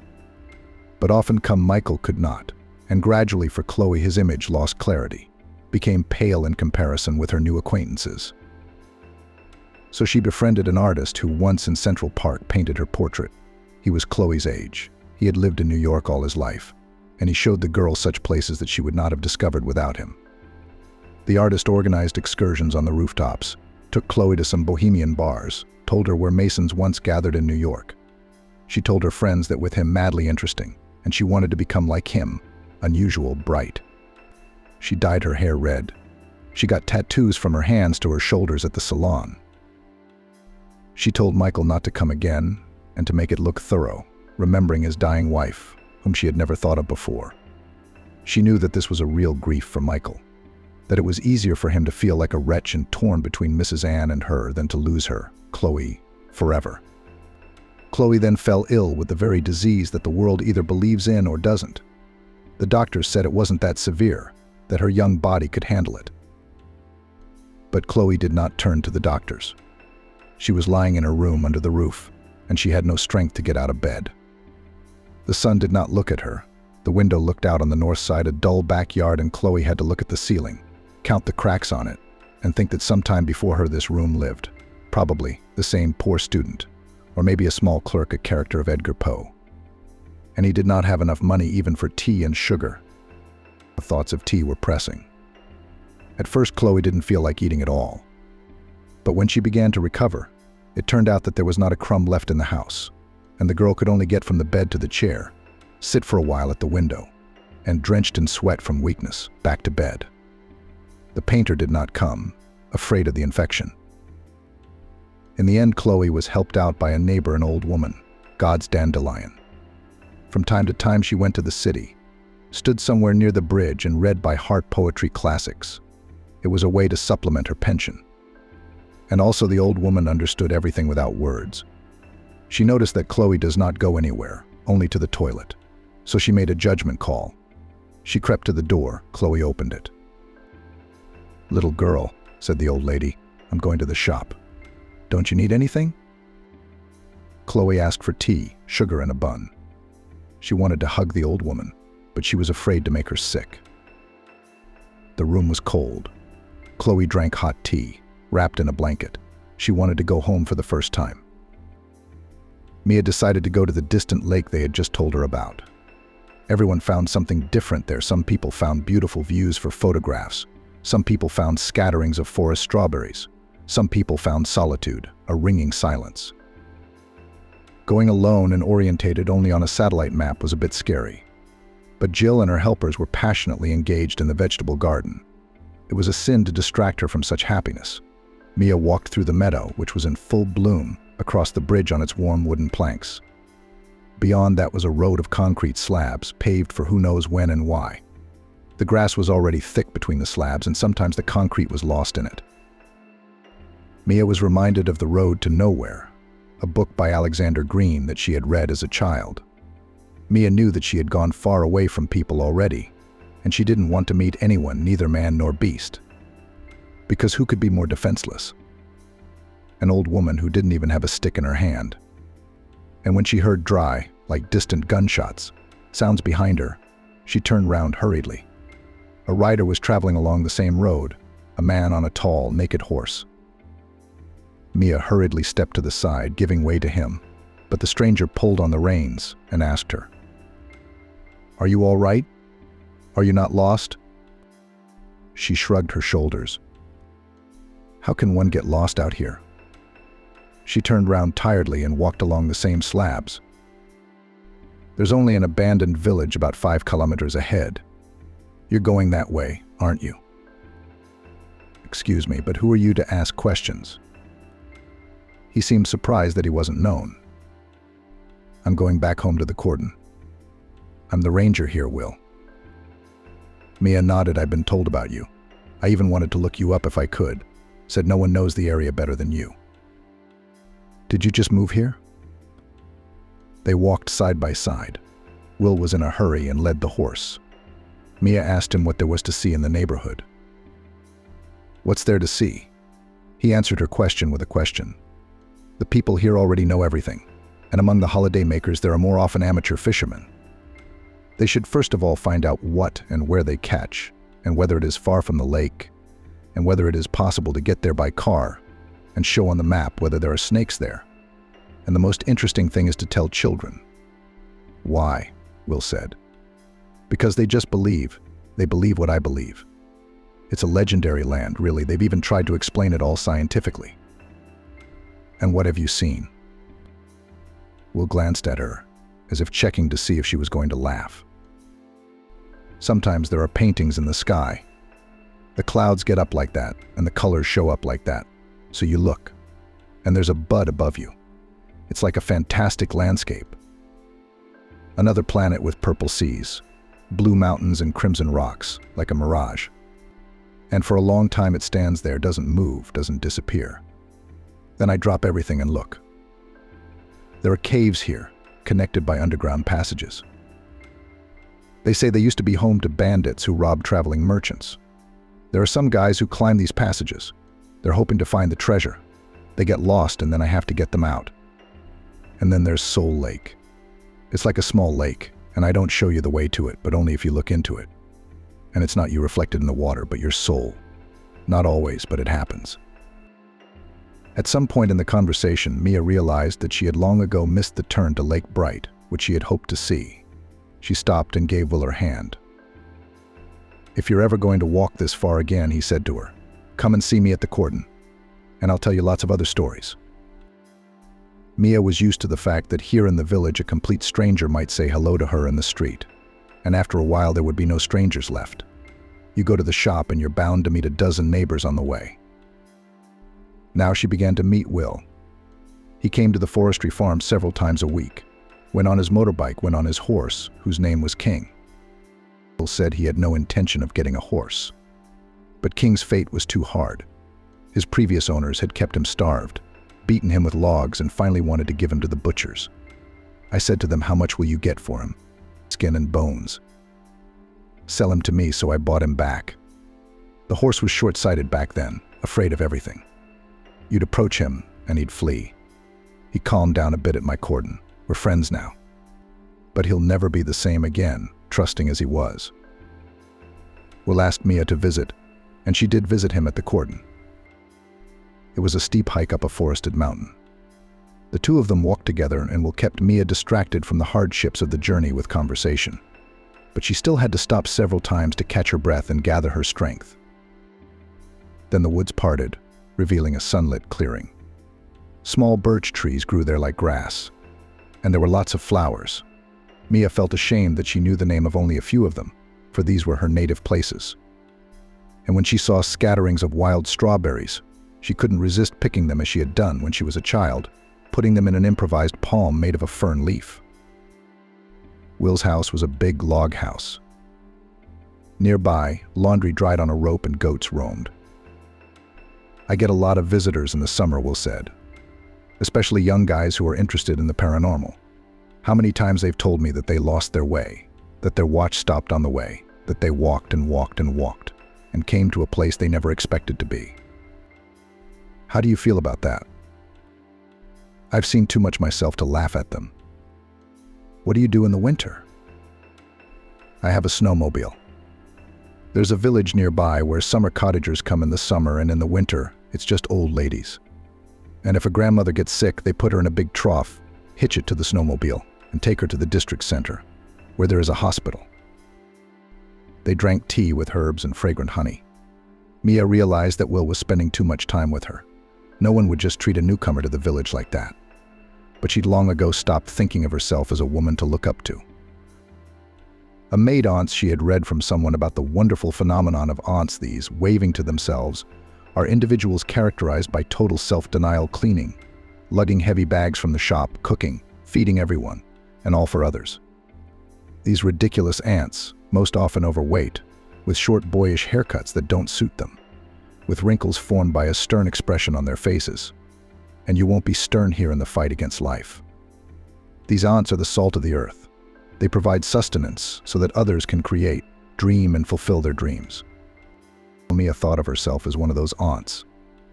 And she thought that there was only one thing ahead of her old age, which it would be good to keep on her own feet, so as not to be a burden to people. And now Will calls her to come more often and walks her home, and brings gifts different from what Ben used to bring. A tincture to rub on her tired shoulders. Too much of her life had been on those shoulders, and the pain would go away in a flash. Or a berry patch. I'll come round, Mia promised in surprise. Jill was deservedly proud of herself. She was finding work for her charges, and now they didn't have to sit on anyone's back. Surprisingly, there was an ostrich farm in this small village on the outskirts of the town, and Jill had placed some people to look after the huge birds. Jill knew that her charges had settled in the old house for good, that the lineup would change as well, but they needed a break from their old, unsettled, pain-filled lives. We're having a labor and recreation camp here, Jill was saying. Mia had secretly feared when she'd brought Michael out here that he wouldn't last long. All that gardening wasn't for his fine hands. To her surprise, he never once asked to come back and kept himself busy, cutting grass, gathering wood for the bath. Surely he needed to feel that deadly fatigue by evening. It drove the thoughts away. And yes, Jill was right. The fatigue drowned out the pain. And then Michael arrived at Jill's house. Unlike himself, he was glowing. Chloe called me, Michael said. She's coming, wants to spend the rest of the summer here. Mia, who had not been informed of her plans by her daughter, was cautious about the news. So what? Maybe she'll come with a friend of hers? With this artist they had long since parted. Chloe said that she missed me, asking me to come. Mia saw that Michael was ready to go to the city, despite the terms of the will, according to which he was obliged to obey her. Go, she said. Tell your daughter I love her, and I'm always waiting for her. The day after Michael left, Mia went to visit Will. She didn't warn him of her visit and went alone. It was okay if she didn't catch the woodsman at home. She would wait for him. And yet, how is he not afraid to live so far away from people? If something happens, how can he explain to the ambulance where to go? And would a car get there on these trails? Immersed in her own thoughts, Mia didn't realize whether she was going the right way. Had she lost her way? Then she definitely woke up. The forest surrounded her, and there seemed to be grass mown and some semblance of a path looping around. Scolding herself with the last words who would look for her now. The fool. Mia followed the trail and suddenly froze when a small lake opened up in front of her. Its banks were thickly overgrown and by the looks of it marshy. It was only possible to approach the water to where she now stood. At the very edge of the water lay a flat, large rock. Mia was hot, and she wanted to dip her hands into the water and then rub her face with them, which were cold. So she stepped onto the rock and leaned out into the lake and froze. The water was very dark, almost black, and it reflected everything: the sky with its high cumulus clouds, the tops of the trees, and Mia herself. Only it was not a tired middle-aged woman, but a young girl, a lush braid the color of ripe rye hanging over her shoulder, a clear oval face. It was the way she had once been and still was in old photographs, and beautiful, large, and a little frightened eyes. The girl reflected in the water was a beauty. Life had not yet turned her into a fiery horse, had not tormented her with deceit and disappointments. This girl believed in goodness and waited for love. For a long time, Mia looked at her own reflection. Gradually, she began to identify herself with the one who at first seemed a stranger to her. It seemed to her that even the expression on the girl's face was changing. Mia was wrong. Life looked at her from the dark water with the eyes of the one who had withstood everything, who had not broken, and who still had the same eyes full of inner light. And she became even more beautiful. We have a lake here, and if you look into it, you'll see your soul. Mia remembered Will's words. So it was her soul, then. She plunged her hands into the water, either trying to touch the girl or hoping the magical water would heal her fatigue. The hands of Mia and the one reflected made contact. And Mia remembered that long-forgotten feeling of youth, when life seems like a miracle. And that miracle belongs to you, and you can handle anything. You own the whole world. When Mia walked away from the lake, she somehow immediately came to the right path that led to the cordon. But there was still a long way to go. She walked on, picking flowers. They weren't pretty, but they smelled so strongly of honey that they made her dizzy. She came to Will's house with a large bouquet. No one was at the cordon, but it looked as if the owner had been away for a while and would be back soon. On the kitchen table was a plate of chunks of fish and flour. Mia lit the cooker, put on a frying pan and began to fry the fish. The fins were turning golden and the crispy pieces were covered with a smoky crust. What a marvelous aroma. Will returned to the cordon with a strange feeling that someone was there. He had lived alone for many years. A long time ago he had been married, but the marriage hadn't lasted a few years. Olivia couldn't stand living in the middle of nowhere. She wanted to go back to the city. Maybe if she found the right words, he'd drop everything. But Olivia put up with it for a long time, and then she made a scene, calling him a recluse and a loser. She packed her things and told Will she wouldn't come back, even if he crawled to town on his knees. From then on, only brave tourists who were not afraid to climb into the heart of these woods came to his cordon. The feeling that someone was here was growing stronger, even though the front lawn was empty. Will hurriedly stepped onto the porch and opened the door. Mia paced barefoot in the kitchen, humming and frying fish. Ex-fiancé and best friend decided to humiliate Emma by inviting her to their wedding and seeing MP4. The slender girl whirled into the hospitably opened doors. Missing the greeting, the guest declared to the hostess, who by the spectacular figure was not inferior to Emma. Get dressed quickly. The screening starts in half an hour, and we have to get there. Hey, Caroline. What are you doing? What screening? Where are we going? The guest, almost jumping with impatience, gestured vigorously, as if trying to give her friend the necessary acceleration, and snidely asked again. What viewing? Couldn't you ask anything cleverer? Well, not the cookery one, the dance one, of course. Come on, Wall Street, we're running out of time. You seem a little slow today, and you don't look very fresh. All the same, why don't you put on a quick face mask or something? The hostess sighed and tried to explain her tiredness to the energetic Caroline and politely declined to participate in the viewing. I'm sorry, I'd rather rest at home, to be honest. Grandma's not feeling well. Her blood pressure in the morning was off the charts in my memory. I even had to call an ambulance. Just the other day, the general practitioner came round and wrote a lot of tests to be taken tomorrow. I'm going to call an on-site lab for Granny so I don't have to go to the clinic. So, Caroline, I wish you good luck, and I'll keep my fingers crossed for you. The guest twisted at her temple, showing what she thought of her interlocutor. What are you trying to do, Emma? Set me up. I sent a video of our doubles performance to the preliminaries. After I got the message that I liked the dance, I officially applied for the duet section. A duet is two people. If I suddenly appear on stage alone, my number the jury will not look at. Urgently looking for a partner is also a dubious endeavor. Emma didn't hold back her indignation and asked her friend directly. Shouldn't you have asked me if I wanted to perform and fight with competitors for something unknown? Seeing that Emma wasn't giving in to flattery, Caroline changed her tone to a pleading one. I'm begging you, Emma. Please, please, please, please. It's not like I ask you for anything that often. You're our signature program. Even if I wake you up in the middle of the night, you'll do it perfectly. You and I are a perfect team. I can't find such a talented partner. even if I search for several years, especially since we have a little over 2 hours before the screening. An older woman came out to the voices in the corridor and said hello to the guest. Caroline, good afternoon. Hello, Mrs. Isabella. Emma perked up. Grandma, what's wrong? Are you not feeling well? The woman shook her head. I'm fine, Emma.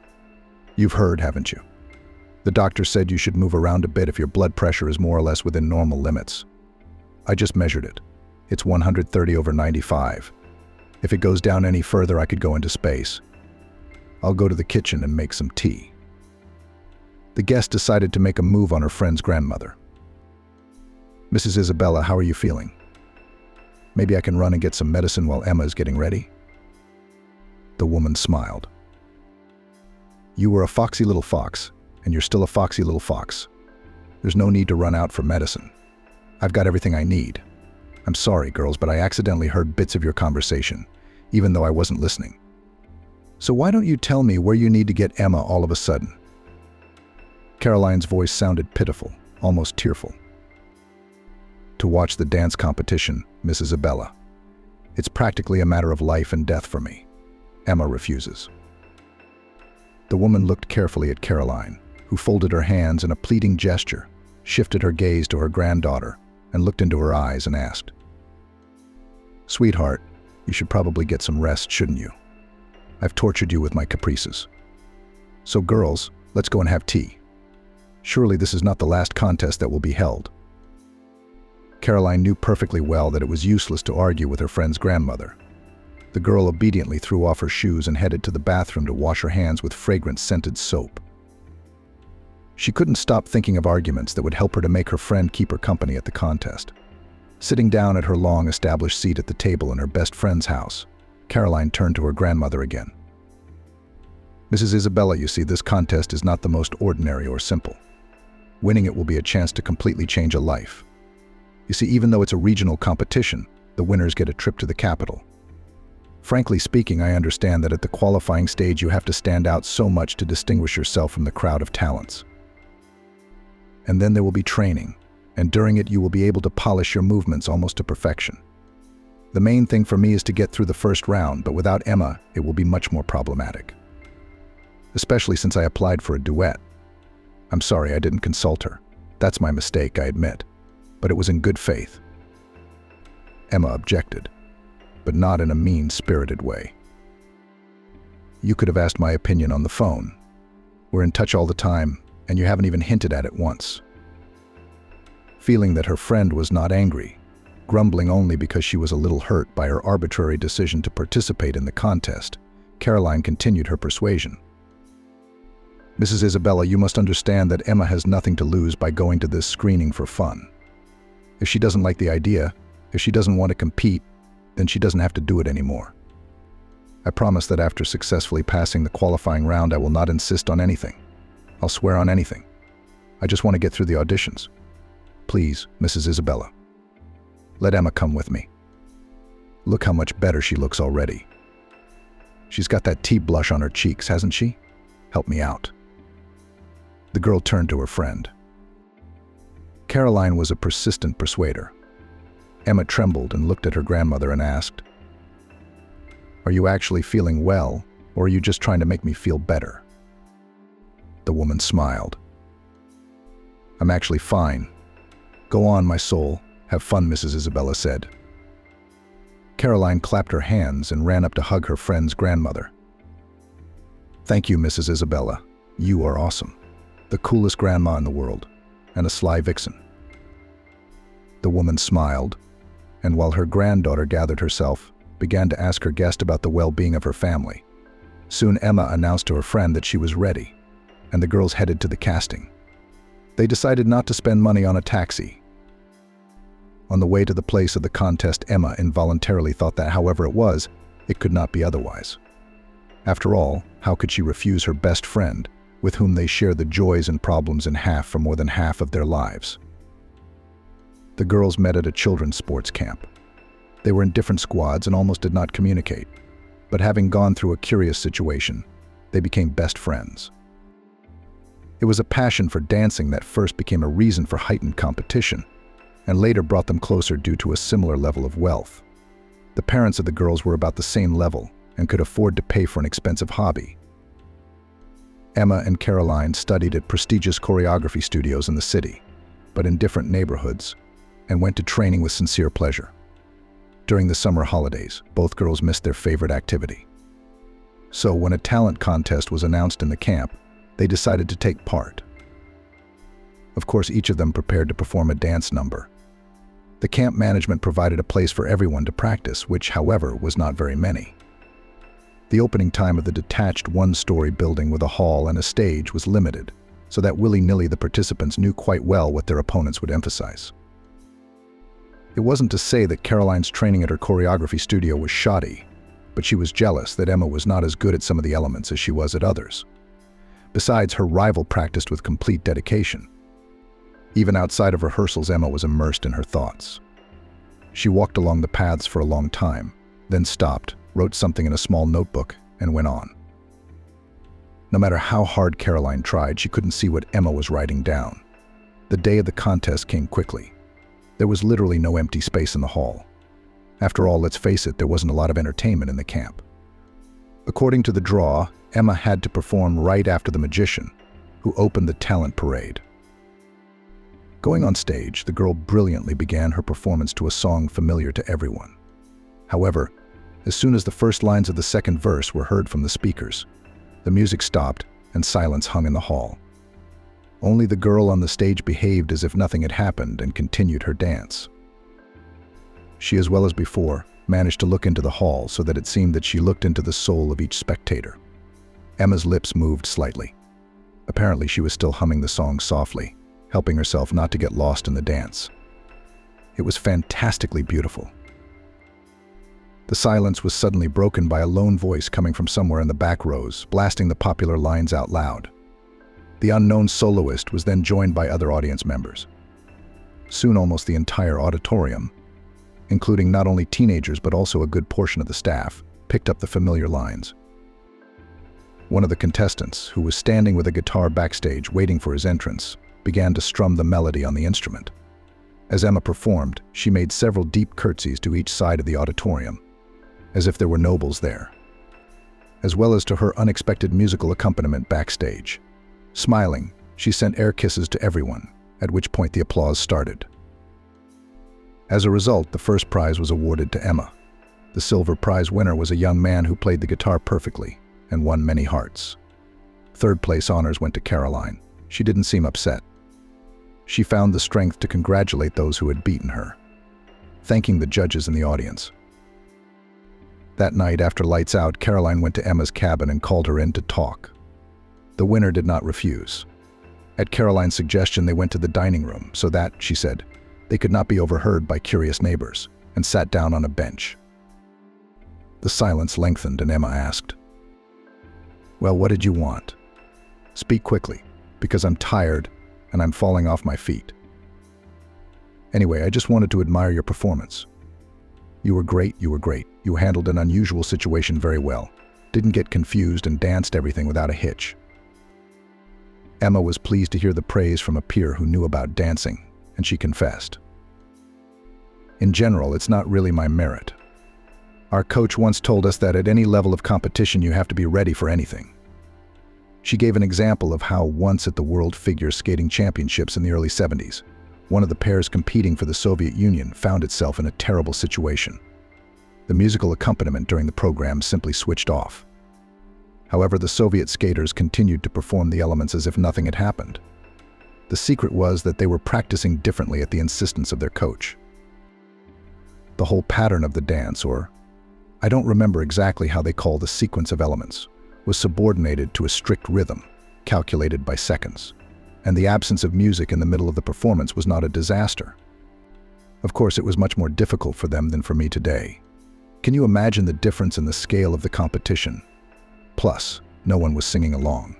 I had that inspirational example in mind today too, and the incredible support from the audience was palpable. Caroline was thrilled. Originally, when she challenged her rival to a meeting, she just wanted to know her secret. Now she decided to become her friend. Emma accepted the offer to communicate. They exchanged what they knew and even came up with a few dance routines to perform at the Parents' Day. The girls came up with a little number and drew a flurry of applause. Upon returning to town, the girlfriends continued to socialize. Caroline even went to the studio where Emma trained. As they grew up, slim, young, perfectly dancing beauties invariably attracted attention at discos. The girls together entered the Institute of Culture and managed to reach the equator, when the happy, quiet life of Emma collapsed overnight. Her parents were killed in the family car. As soon as they had driven a little away from the car park at the shopping center, the car flew into the air.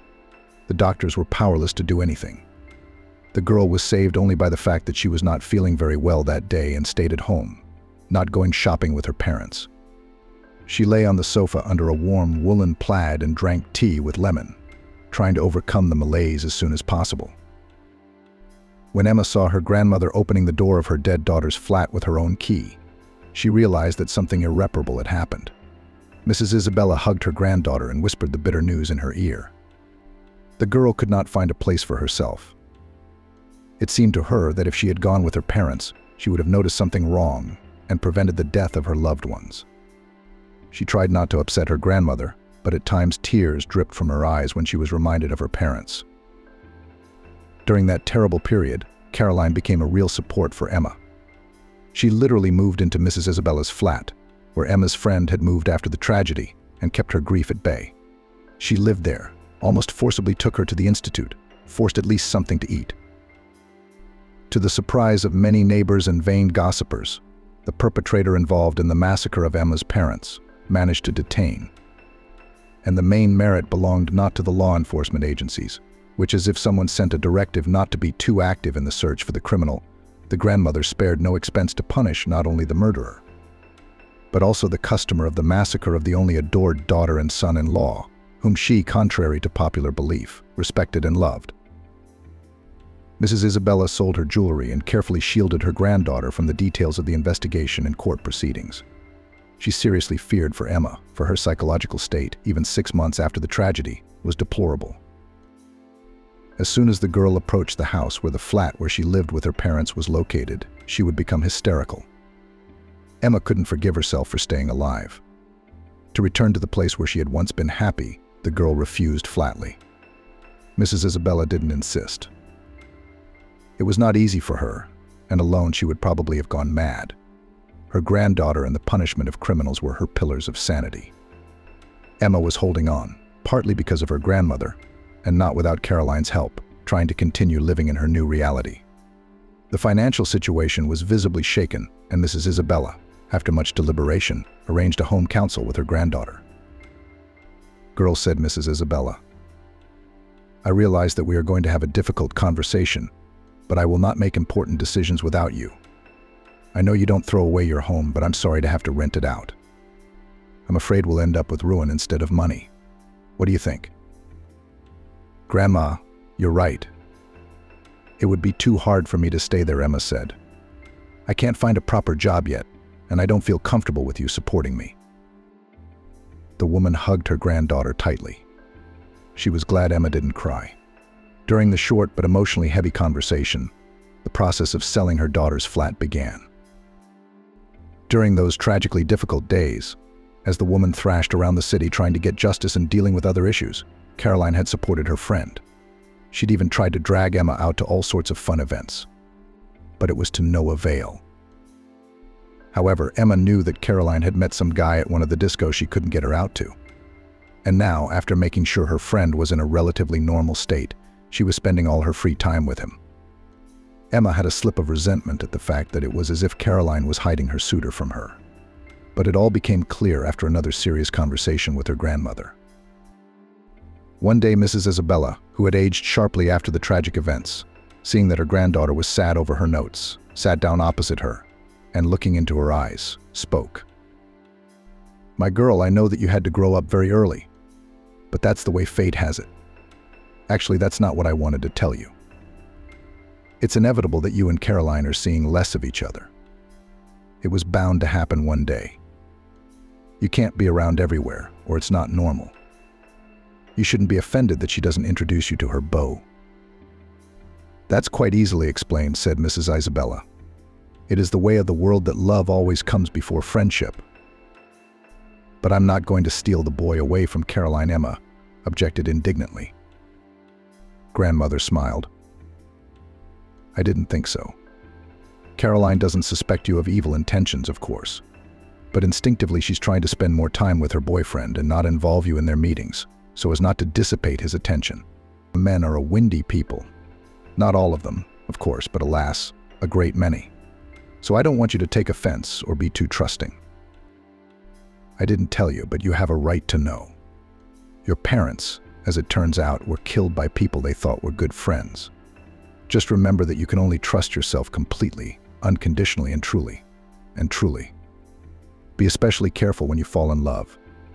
Happiness loves silence. The less you brag, the better." Emma nodded, listening to her grandmother. Everything was falling into place. Resentment against her friend evaporated like raindrops from the hot asphalt. The girl carefully memorized all the words of the only native person.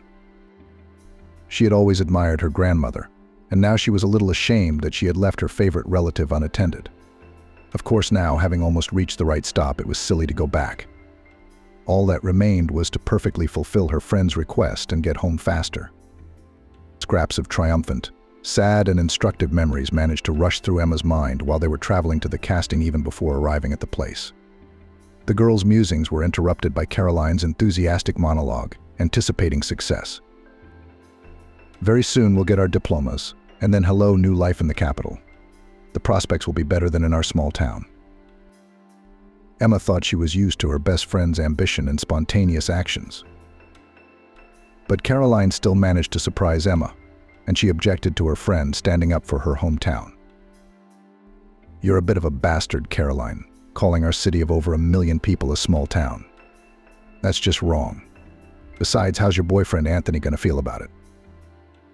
Something happened that had never happened in our long years of friendship. Caroline was embarrassed to hear such a question, and to avoid answering, she abruptly turned the conversation to the details of the upcoming performance.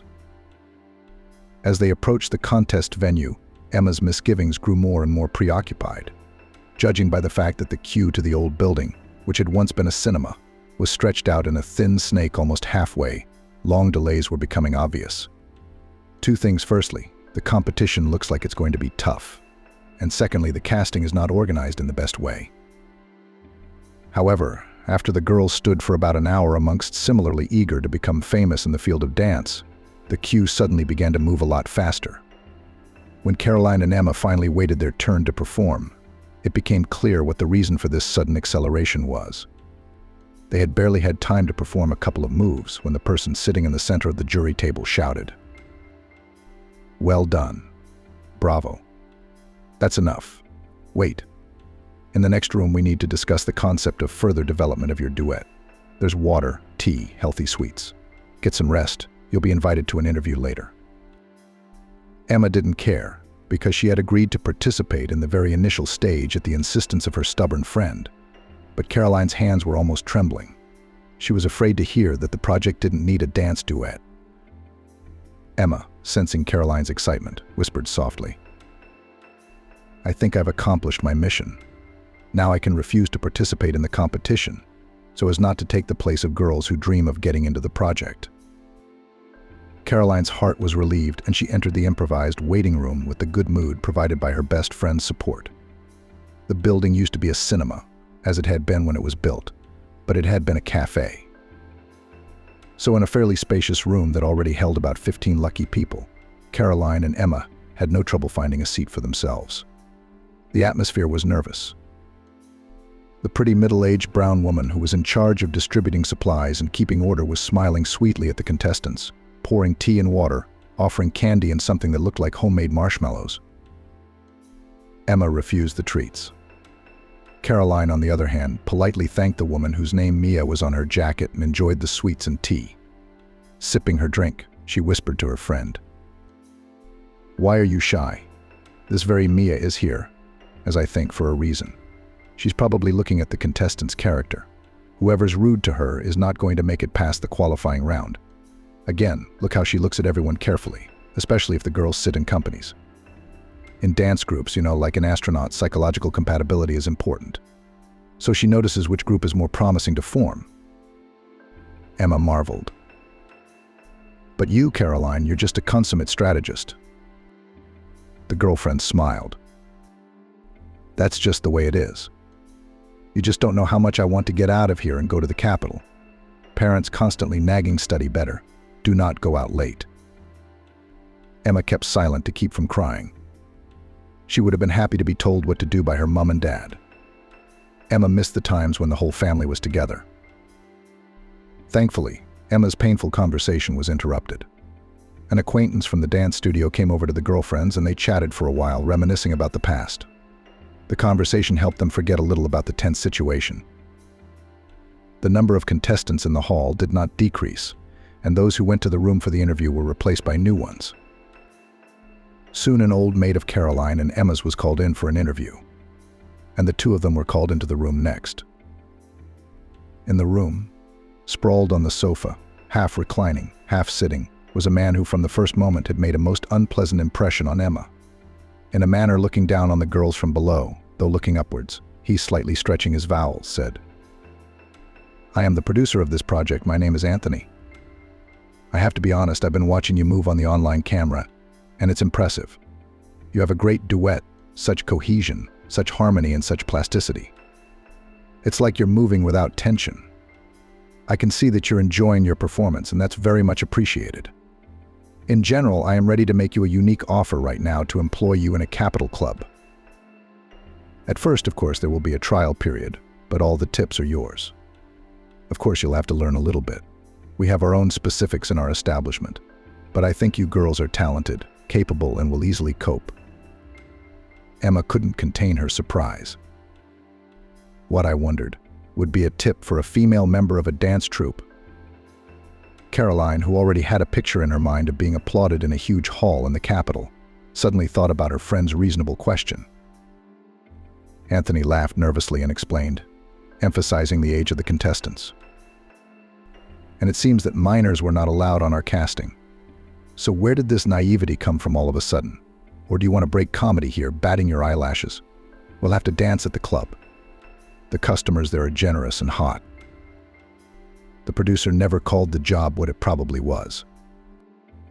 But Emma realized she needed to get out of that room as quickly as possible. Taking Caroline under her arm, the girl correctly said goodbye. "I'm sorry to have taken up your time, but we have to go." And contrary to fears, neither Anthony nor anyone else held the girls back. They walked quietly out of the former cinema building into the street. The always cheerful Caroline sank back, realizing that she'd almost got herself into trouble. Emma cheered her up.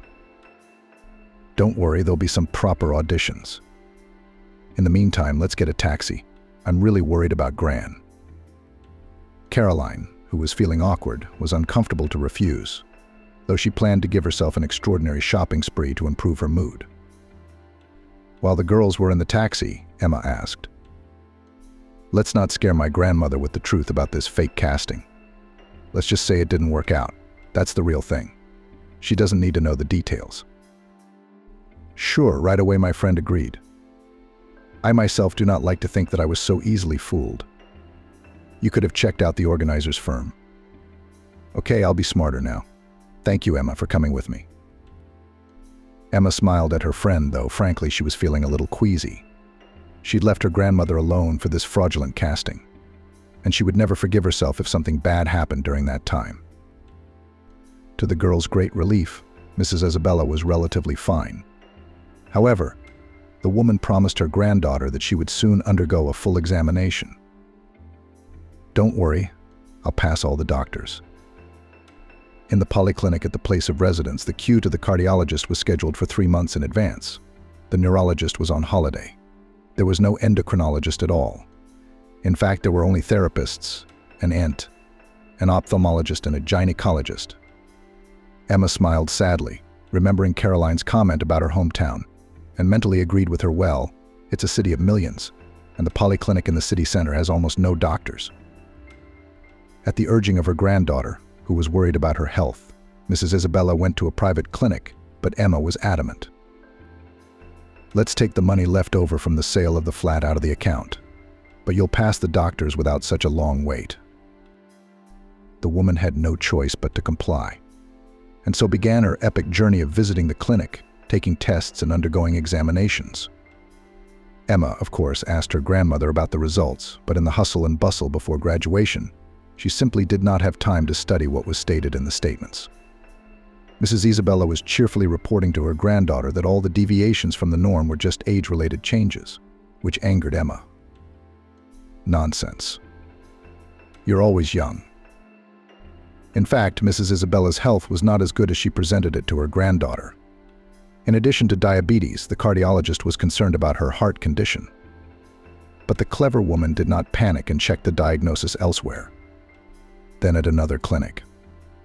But all the doctors were unanimous the condition was dangerous, and it was necessary to prepare for surgery.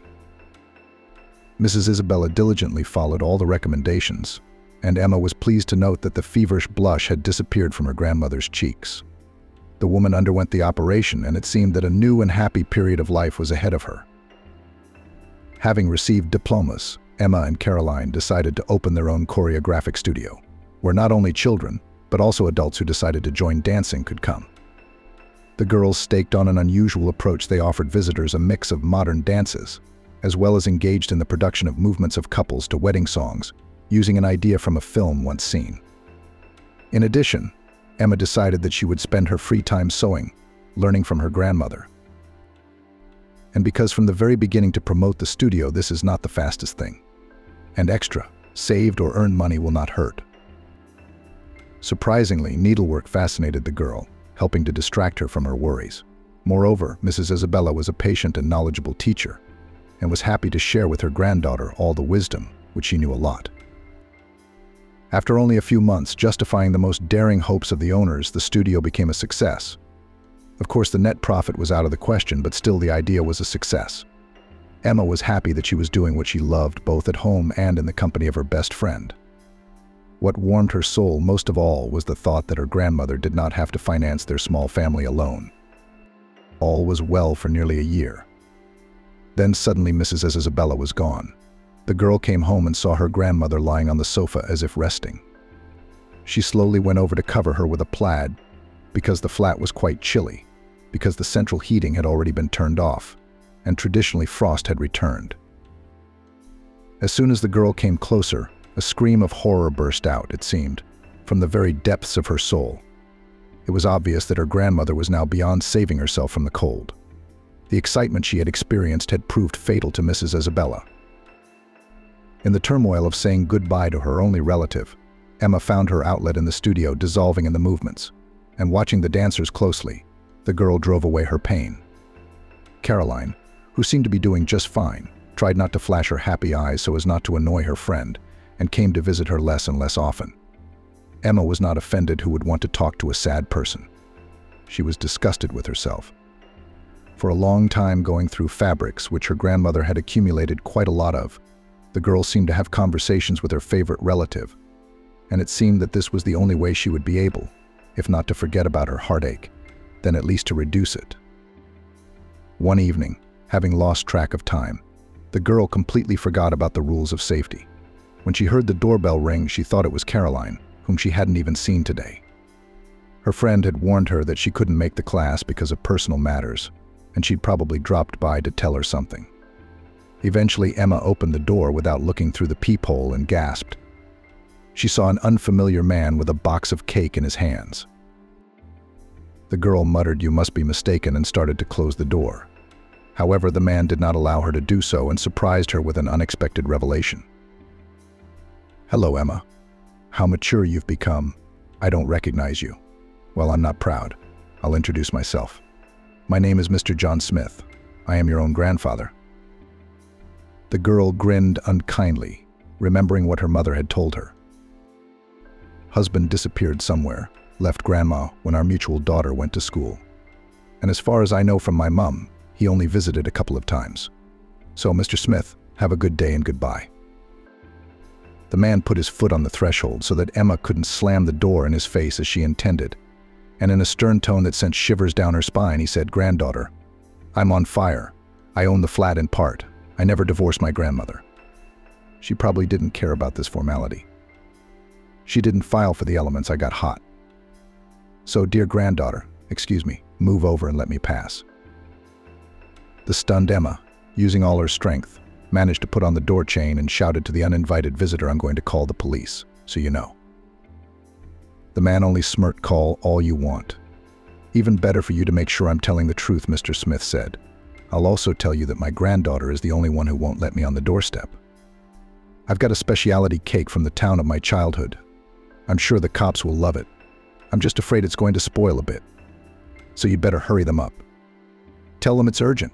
Granddad wants to buy you a drink. Go on, and I'll wait for you here. The man removed his foot. Emma slammed the door shut, locked it, and hesitated. Really, would she call the police now, and what would she say? Come, because there is a relative unknown to me under my door. He does not threaten, does not attack. Thinking, the girl moved away from the door just in case and dialed her friend's number. Briefly explaining the situation to Caroline, Emma asked, help me out. I think your cousin knows someone in the police force. Ask him, if it's not too much trouble, how I should go about it. Got it, don't worry. Give me 10 minutes and wait for my call. Caroline called her excited friend back even a little before the voice deadline and cheerfully informed her, wait, me and the backup will be here soon. You will not open the door until I tell you to. Got it. Emma gave a sigh of relief. Thank you, Caroline. I owe you one. The girl tiptoed towards the door to see what was going to happen and soon heard soft male voices. It was very difficult to make out who was talking about what, and Emma was cursing herself for insisting on good noise insulation during the renovation. It didn't take long, though. There was a knock at the door, and Caroline, parodying a cartoon character, proclaimed, open up, bears here then. In her own voice, she added, it's okay. Emma let her friend, her cousin Ben, whom she knew a little, her uninvited grandfather, and a strange man into the flat. Caroline introduced him to Emma, and this is Mr. Jake Slow, one of the best lawyers around. He will help settle the matter with the least amount of effort. The man bowed his head and said in a pleasant baritone, although under such unexpected circumstances, it's a pleasure to meet you. If you don't mind, let's all sit down at the table. Citizen Smith should calmly state the nature of his grievances. Produce the documents, he has said, Mr. Slow. If it's not too much trouble, Emma, I'll ask you to prepare receipts for the rent. You can do it for the last month or any month. It's not too fundamental. The lawyer's voice mesmerized the girl. She was already even glad of her grandfather's sudden intrusion, for this mishap had led to a pleasant acquaintance. While Emma went to the other room to get receipts, Mr. Slow had time to study the passport which the girl's grandfather had given him, and held out the document to Ben. See for yourself, something about the marriage stamp looks odd to me. Cousin Caroline scrutinized the stamp and began to photograph all the pages of the passport. Mr. Smith raised an eyebrow in surprise, but before he could speak, the lawyer asked him an unexpected question. What shop did you buy the cake from? The man even proudly introduced himself. You can't buy that here. In my hometown, in my only confectionery shop, they bake according to old recipes. I went in yesterday before I left and bought some. Mr. Slow nodded. I guess you and I, Mr. Smith, are countrymen. Only I haven't been back to my native land for perhaps 5 years. Who's in the pastry shop now? Is it the same Aunt Anne, with her eyelashes glued shut, and her constant quip in response to complaints about the order of the counters, more dirt, wider faces? Mr. Smith nodded. She is. The lawyer rejoiced as if he had been told the most joyous news. We must go and see how the deceased is still trading. Aunt Anne has been resting in the ground for about 15 years, replied Mr. Slow. I doubt if you are a relative of Emma's. Even if you were, according to the receipt she has kindly provided for the last 6 months, you are not even registered here. You have no right to this property. And if you're thinking of suing, you'll only waste your time and money. So my advice to you is to get out of here and don't show up in front of Emma again. Otherwise, I'll find an article under which you can be held administratively or even criminally liable, Mr. Slow said. After listening carefully, the elderly Mr. Smith grabbed his document with surprising ease and headed for the exit. Emma shouted after him, take the cake. I don't want anything from you. Mr. Smith did not resist or refuse. and left the flat he had failed to become a full-fledged tenant of. Emma was overjoyed and agreed to let her saviors go only after an impromptu feast. She sincerely thanked her friend Caroline, her cousin Ben, and the lawyer who had so masterfully got her out of trouble. Then she asked a direct question. "Mr. Slow, please name your fee." The man laughed, better just by name. "I'm maybe 7 years older only. And when people address me by my patronymic you, I feel like an old man. In fact, I think you've already paid for everything with your home-cooked meal and this curiosity." Caroline picked up the lawyer's laughter. They were laughing at the hapless imposter. "Neat, Jake, you exposed him. After all, didn't you take a passport photo of that con artist for something?" Caroline's cousin admitted, "Honestly, I just did it for solidity's sake. I thought I'd scare him by doing it. And I think it worked." When the guests left, Emma did not think that the strange incident would have a pleasant continuation. The next morning, however, Jake came to see her. He brought a coffee and a cake from a rather high-status coffee shop, explaining, "This is to apologize for not being able to taste the cake yesterday." The girl thanked the lawyer and, feeling a little awkward, offered to have breakfast together. During the conversation at the table, Emma had the feeling that she had known Jake all her life and that he understood her half-heartedly. They even had the same musical tastes, which wasn't even the case with Caroline, who couldn't stand rock or classical music. Emma wasn't even surprised that her companionship with Jake had become a necessity, a real addiction. Once during another date, the man reluctantly, as if embarrassed, shared with the girl a difficult story of his life. He said that he was married, and after the divorce he moved from his hometown of Littleton to the metropolis of New York, where he once studied. "That's how I was living before I met you, working, renting a flat close to the office, and I didn't even think I'd ever fall so much in love," Jake confessed. Emma's heart melted from the tenderness of Jake, with whom she felt like behind a stone wall. The girl once suggested to her favorite man to move in with her, and he agreed.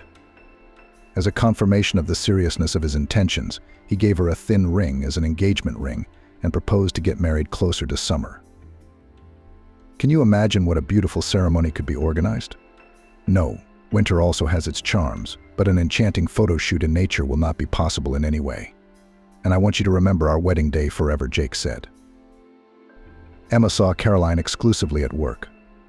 One day, as she entered the tiny office they proudly called the coach's room, she found her best friend in tears. "What happened?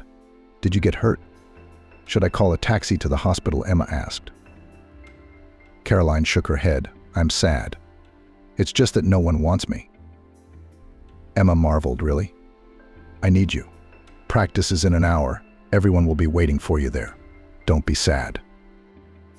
Caroline cried, "You don't even have time to hang out with me now. I don't even have anyone to go dancing with, just to relax with. I'm so lonely." Emma tactfully did not ask where the mysterious beau had gone, which made her friend's eyes shine so much, and suggested to her, "Why don't you come over to my place tonight? Jake said he'd be working late. He's got somewhere to be. You and me, we're gonna relax. We'll organize a beauty salon at home, all sorts of masks, peeling," she suggested. The girls were in the middle of a fun conversation when Jake returned to the flat. He said hello to Caroline, kissed Emma, and after a moment's thought, invited the girls to an Italian cafe. Since that evening, the man had also taken an active part in making sure his beloved's friend didn't feel neglected and lonely. And at weekends, the groom took the bride and her friend to a country park hotel for a picnic with kebabs or rented a house at a camp where they could go skiing and snowboarding. Emma was genuinely glad that her friend had stopped shedding tears. In addition, things in business also went uphill. The girls had even opened a branch of the studio and had not hesitated to entrust Jake with the paperwork. Emma dreamed that soon her beloved would take her to apply. She had learnt in advance the schedule of the registry office, all the formalities and details, and waited for the fateful day to come. However, the man was alert and affectionate. But even though the last spring month was already over the middle, he did not talk about the official registration of the relationship. Probably Emma would go for some time, as they say, with rose-colored glasses, and did not suspect anything. But one day during a dinner together, she had to leave the company of her fiancé and best friend to talk on the phone with the mother of one of the girls studying in the studio. When Emma returned to the table, she almost caused a scandal when she saw Caroline kissing Jake. The deluded bride had to summon all her self-control to almost calmly report. "So Jake, I understand you're worried, so give me your set of keys. I'll get your stuff together and let you know when you can pick it up." "Caroline, will you give me back my flat keys too?" said the deluded bride almost calmly, summoning all her self-control to her aid. Her friend, however, was not embarrassed and rummaging in her purse, said in a perfectly mundane tone anyway, "I'm glad it's finally cleared up. Yes, Jake and I are together now. But come on, don't make a tragedy out of it." "Okay," Caroline said. "I'd like our business not to suffer because of your possible offense. Be professional. I realize it's going to be hard for you to see me. So I suggest we temporarily not cross paths until you cool off. Otherwise, it's scary you'll have steam coming out of your ears." Caroline smiled victoriously, dumping a bunch of keys out of her bag. Taking the keys to Emma's flat off the carabiner, she continued to outline her ideas. "We'll split the studios like this. The one closest to my house will be mine. You can safely train in the branch, pay minimum rent, and half of the profit that you will have you can take for yourself. The rest will be saved in accounts for future development. Seems reasonable and fair to me." Emma wondered, "Wait, Caroline, are you kidding me? Why on earth would I suddenly have to pay rent and give away profits? I'm actually just as much an owner as you are." Jake tried to reassure the girl he'd just dumped and lost a large part of his income because of her gullibility. "We're not scandalizing. People are already looking back at us. Kitten, understand, it happens. Don't blame yourself. You're a wonderful person, a talented and beautiful girl. You'll be fine. Let's stay friends." Caroline teased, "Let's civilize our relationship under new circumstances." "I think you're being overdramatic.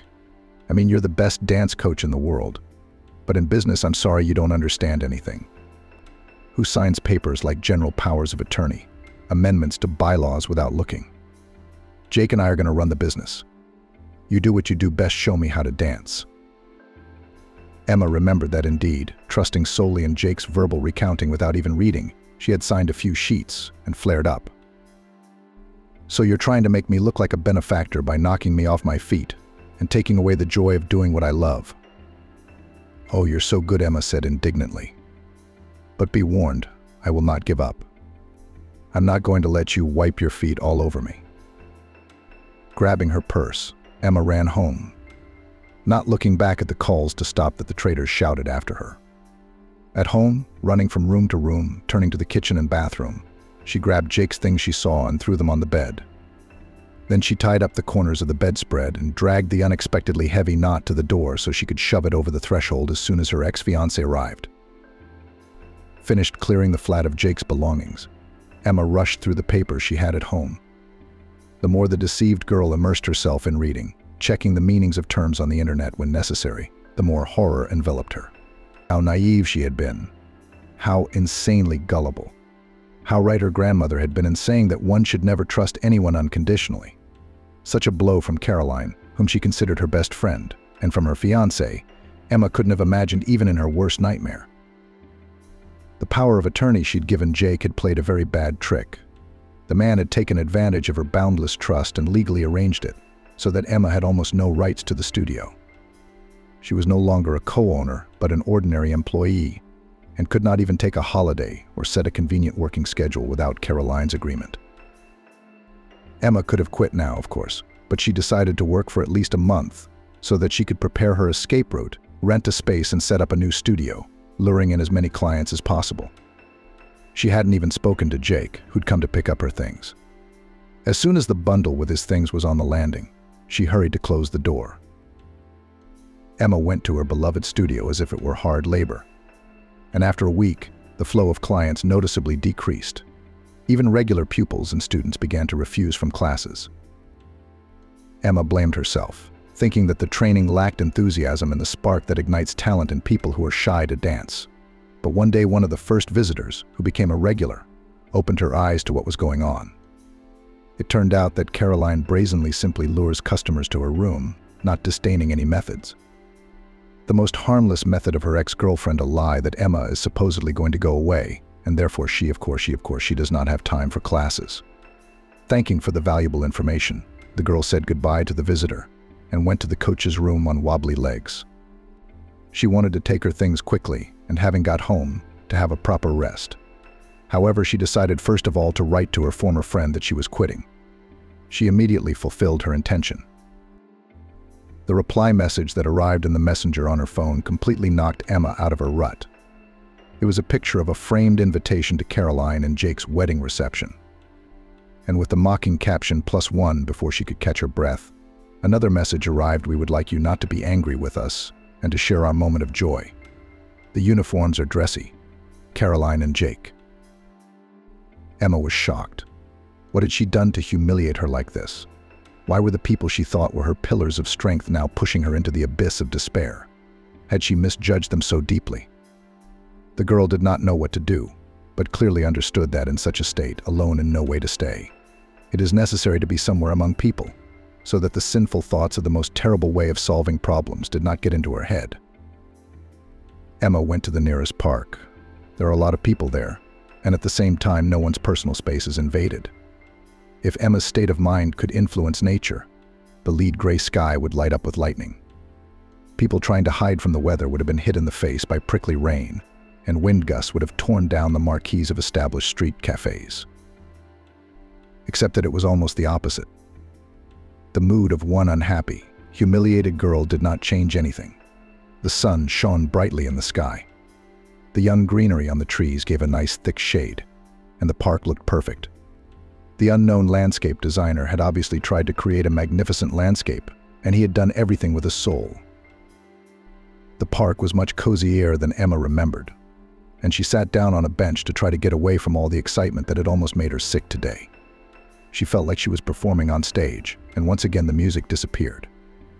Only this time the girl had no idea what dance she was doing or what tune was playing at all.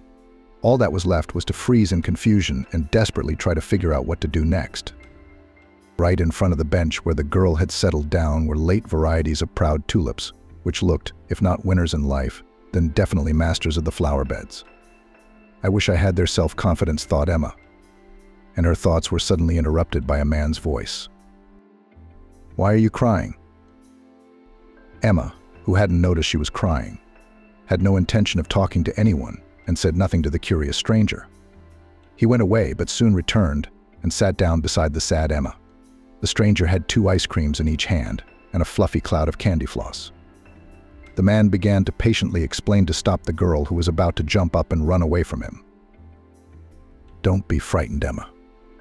But I happen to know you, even though we are strangers. I work for a private investigator who was commissioned by your grandmother to work on solving your parents' murder. Since we seriously feared that the villains would use every means to affect the course of justice, my boss instructed me to keep an unspoken eye on you. So I guess you could say you've been under my tacit surveillance for months," the man continued. Emma took a closer look at him. He might have glimpsed her once around, but she couldn't be firmly sure of that. The stranger, smiling, introduced himself. Sam Swan, an employee of the secret private agency. After introductions, the man handed Emma an ice cream cone and candy floss, explaining, "They said in the cinema that ice cream seemed to make it more fun, but I thought you might have a sore throat. So I got you some candy floss. I, for one, love cotton candy." Emma was in a bad mood, and she didn't answer Sam very kindly. "You may enjoy it. I try not to eat any of those kinds of sweets." The man smiled. "Well, no, you don't. Really, I can't eat that much myself. Wait, I'll treat those boys who are counting change at the kiosk and I'll be back." She didn't know why, but Emma obeyed and waited for Sam. The assistant detective asked, "You may consider this a professional inquiry, and if you're uncomfortable with it, you don't have to answer. But I'll ask you this: why are you crying on such a lovely day in this beautiful park?" Emma grinned and decided to share her distress. "It might have been a lovely day if it weren't for one thing. Today, 2 traitors have taken to inviting me to a wedding. My ex-fiancé is going to, what was it called, solemnize his marriage to my former best friend. And it's a mock invitation. It's for 2 people. They know I don't have anyone to go with. They're mocking me. I just don't understand why." Without knowing why, the girl briefly told Sam the sad story of her failed love, and the man even whistled. "Listen, Emma, you may not believe this, but my gut tells me that someone elegantly set up your acquaintance with this Jake. You say he seemed to know everything about you, took you at your word, shared your interests. That's pretty smooth. Did you hear the name of Ben, who took your grandfather's passport photos?" The girl answered in the negative but asked, "Why do you need this information?" Sam didn't hold back. "You know, your grandmother was more than generous. I got a very large sum of money for my work, much more than I expected. I found out later from my boss that Mrs. Isabella even sold some of her things to pay for it. You know, I was ashamed of it," Sam continued. "I was young, and I needed the money. Anyway, I didn't pay your grandmother back part of my fee, like I wanted to. I saw you today, and that old feeling of shame came over me. So I guess now I have to sort of return the change in the form of finding out the truth about that grandfather and your ex-fiancé. If you want, come by the agency in 2 days. I'll give you my card with the address and phone numbers, or we can meet at any other place of your choice." The girl, who had been suspicious of Jake's exact match of tastes and attitudes during the conversation with Sam, looked at the card and answered, "I'll come round to the agency the day after tomorrow. It'll be more convenient for me." Emma walked home and thought, indeed, how strange her acquaintance with Jake was developing. It was as if the man knew exactly the way to her heart. He'd even used exactly the kind of perfume she liked, with a top note of lemon and a persistent trail. It wasn't the most obvious choice for the serious, successful lawyer Jake seemed to be. Emma had noticed that he'd crinkled his nose a few times when she danced to the tune of her favorite rock band, even though he claimed to adore their work. When asked why his face grimaced, the man very convincingly, as it seemed to Emma in love at the time, answered about sudden cramps or headaches. Closely examining her memories of the recent past, the jilted bride found more and more oddities. When she got home, Emma was convinced that Jake had done everything he could to gain her trust and move into her flat as her fiancé. Admittedly, he'd succeeded with ease. But what was his goal? Emma kept no cash in the flat. A sewing machine, fabrics and remnants of the family jewelry collection, that was all the valuables the girl had. Obeying her inner fear, Emma checked the stash. A pair of antique earrings and a ring were there. The girl calmed down a little, but the next morning she took the jewelry and went to the bank to put it in a safe deposit box. There was no guarantee that Jake hadn't taken care of the duplicate key.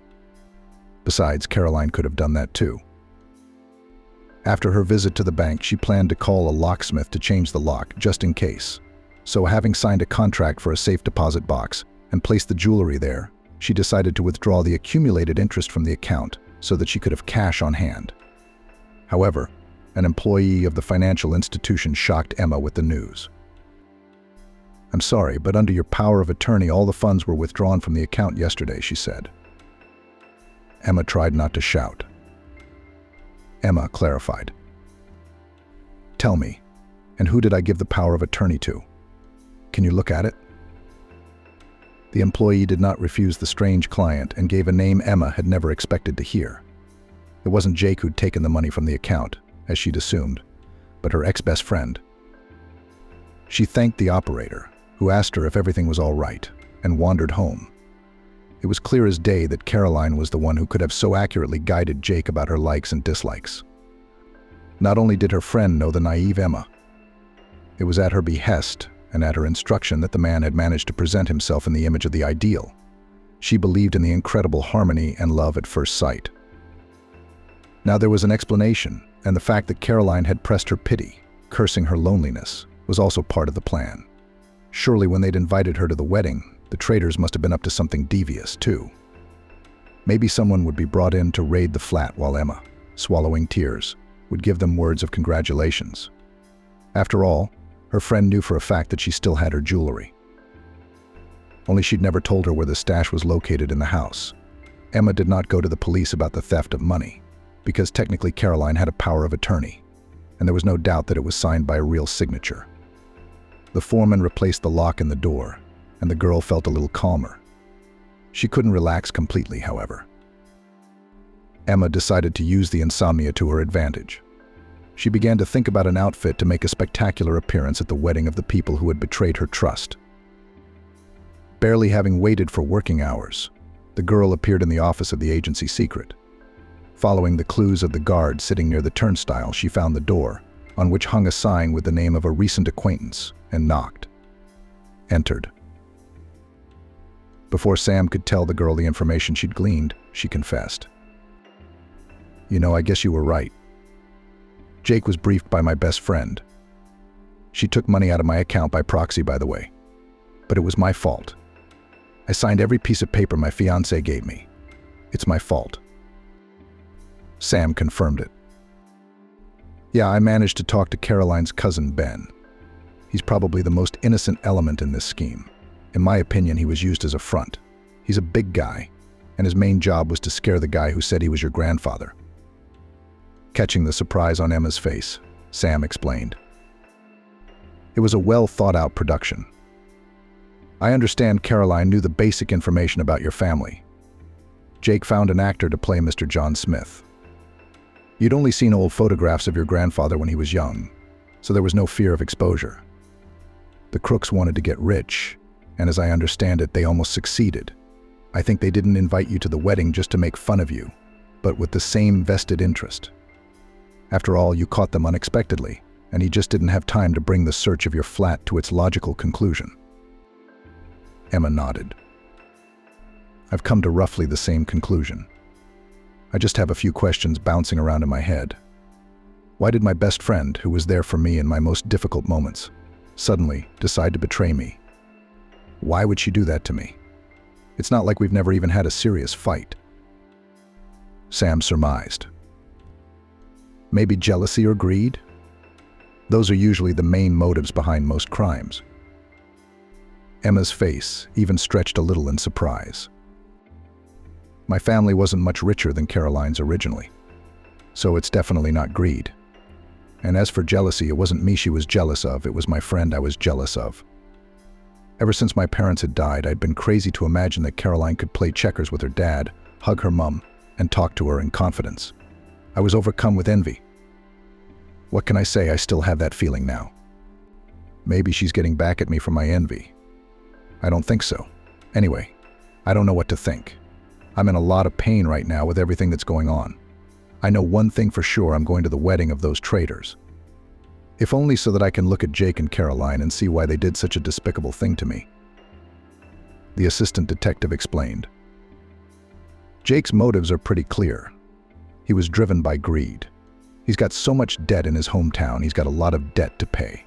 He's a mediocre lawyer, but his demands are such that he can't afford the average fees. He also had addictions. He got out of town by swindling several ladies out of large sums of money. Promised marriage. He took money under plausible pretenses and quarrels. He was treated at a private clinic in our area. Gave the doctors almost everything he had from his naive country women for his rehabilitation. Now he's back on the hunt for riches. Do not worry. We will definitely try to get you back in the dance studio and the money. But in the meantime, don't make a fuss, or Jake and Caroline might just run away. And I want them to be punished fairly." Emma began to thank the man, and Sam sighed. "I've been able to find so much information on Jake these days. It's amazing.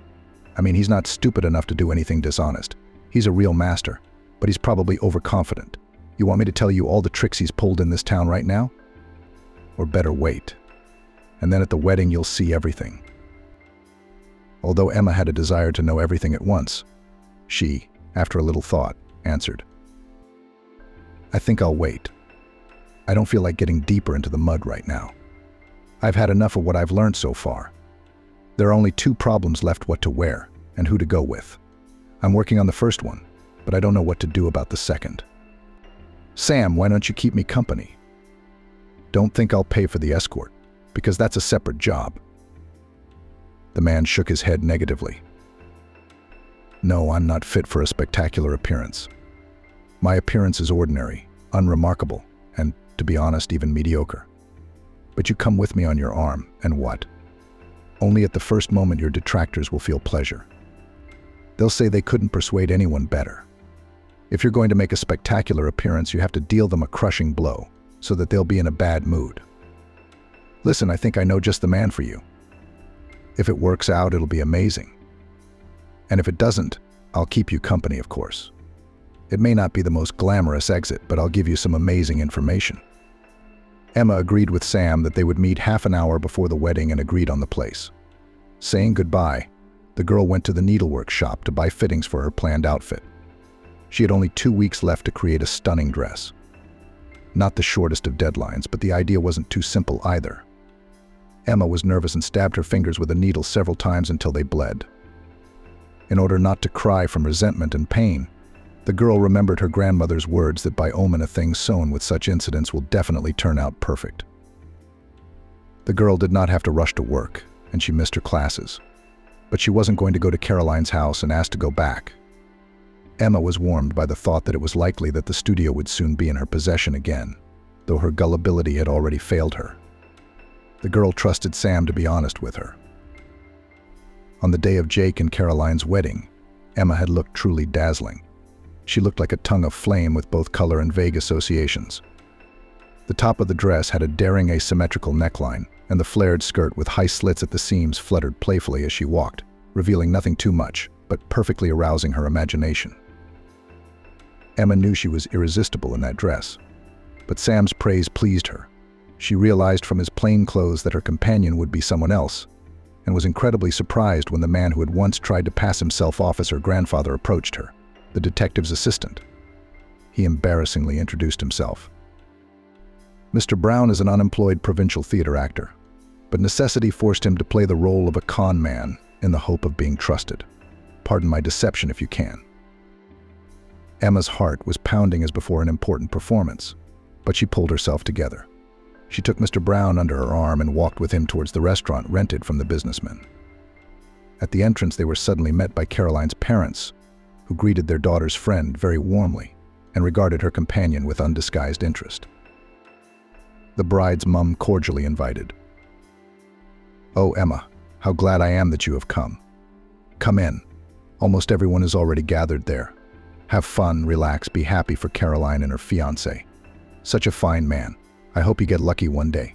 You deserve it." Emma was having a hard time with this conversation, and as if sensing it, her companion squeezed her hand a little harder.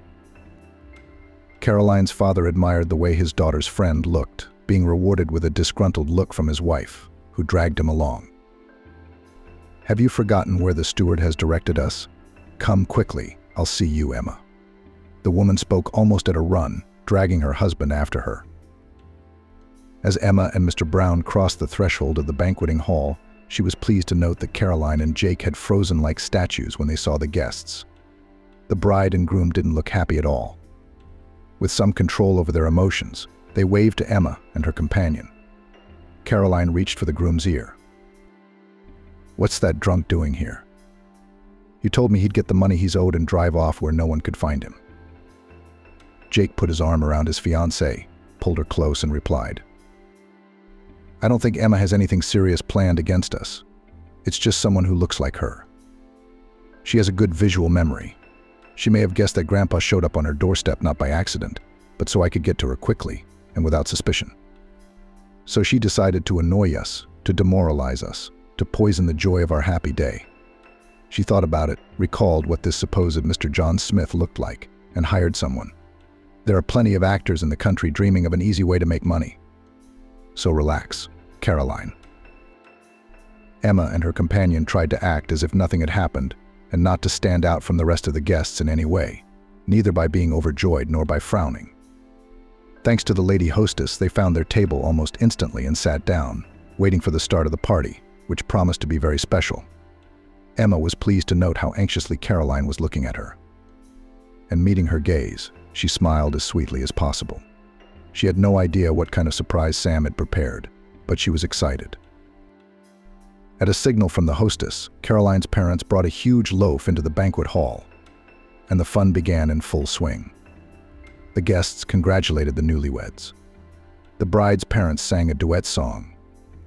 The aunt on the groom's side organized a long presentation of small souvenirs to rhyme. Emma was getting more and more worried, but Mr. Brown reassured her, and when the steward announced it was their turn to congratulate the newlyweds, The man whispered quietly. "Well, Emma, here we go. Let me do the talking. And you listen and be glad you learned about the real nature of your ex-fiancé in time." Caroline coughed with excitement, and Emma's companion, carefully supporting her, took a seat in the middle of the hall. The experienced actor didn't even need a microphone.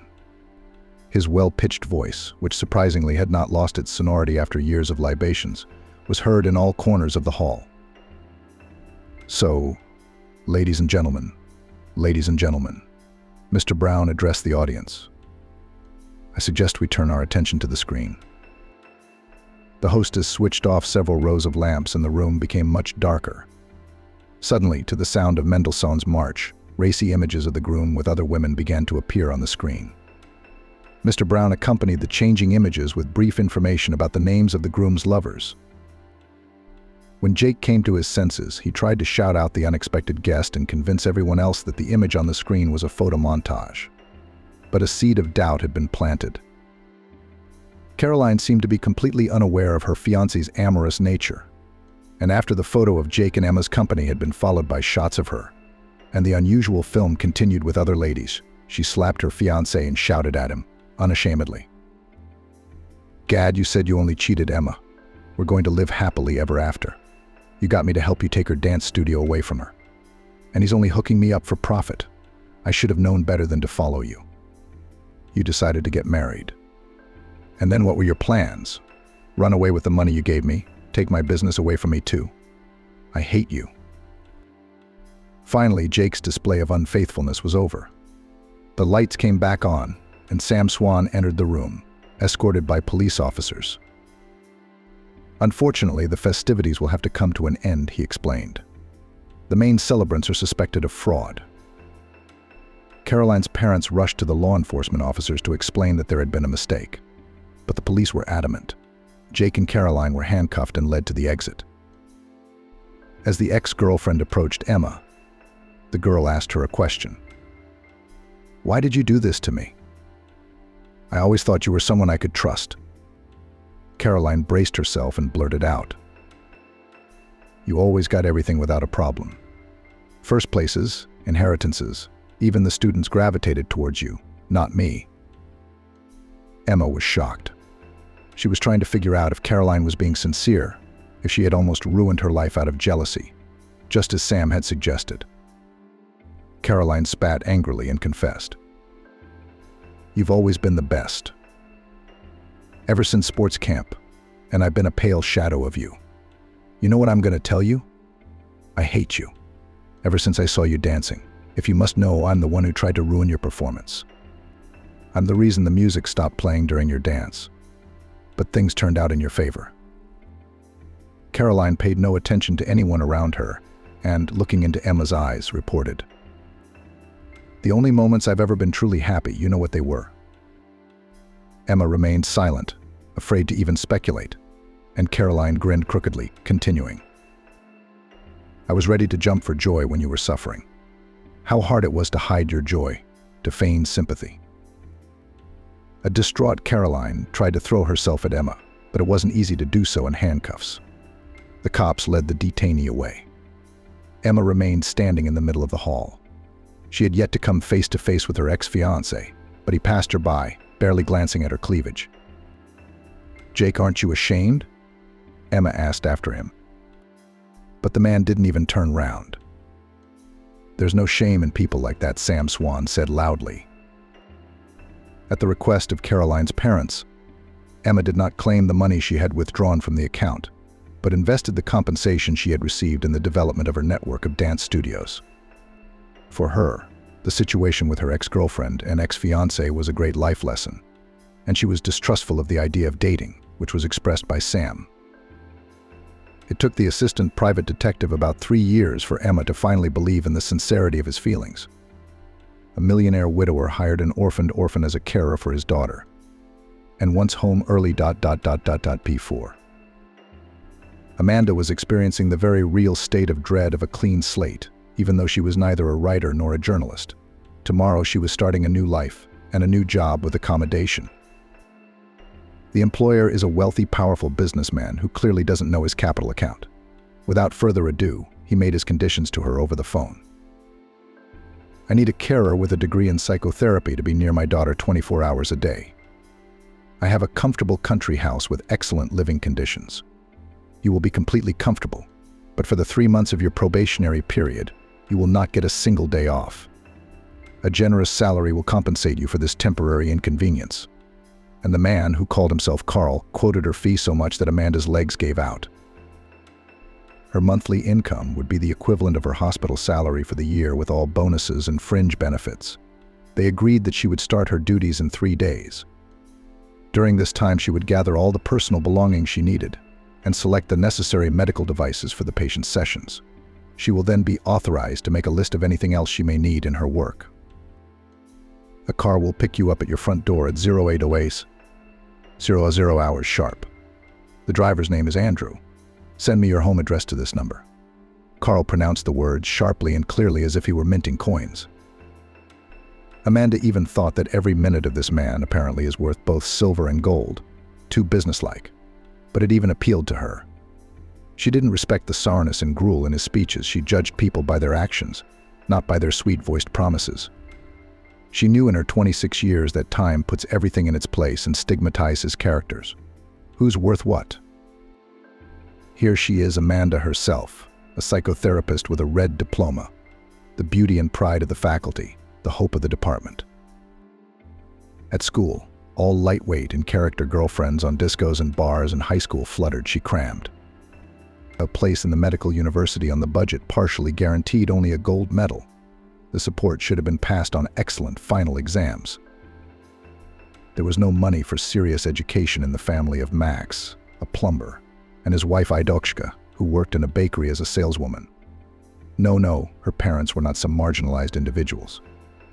Father even drank, only on holidays, did not complain of this bad habit, and with men colleagues every paycheck did not cheat.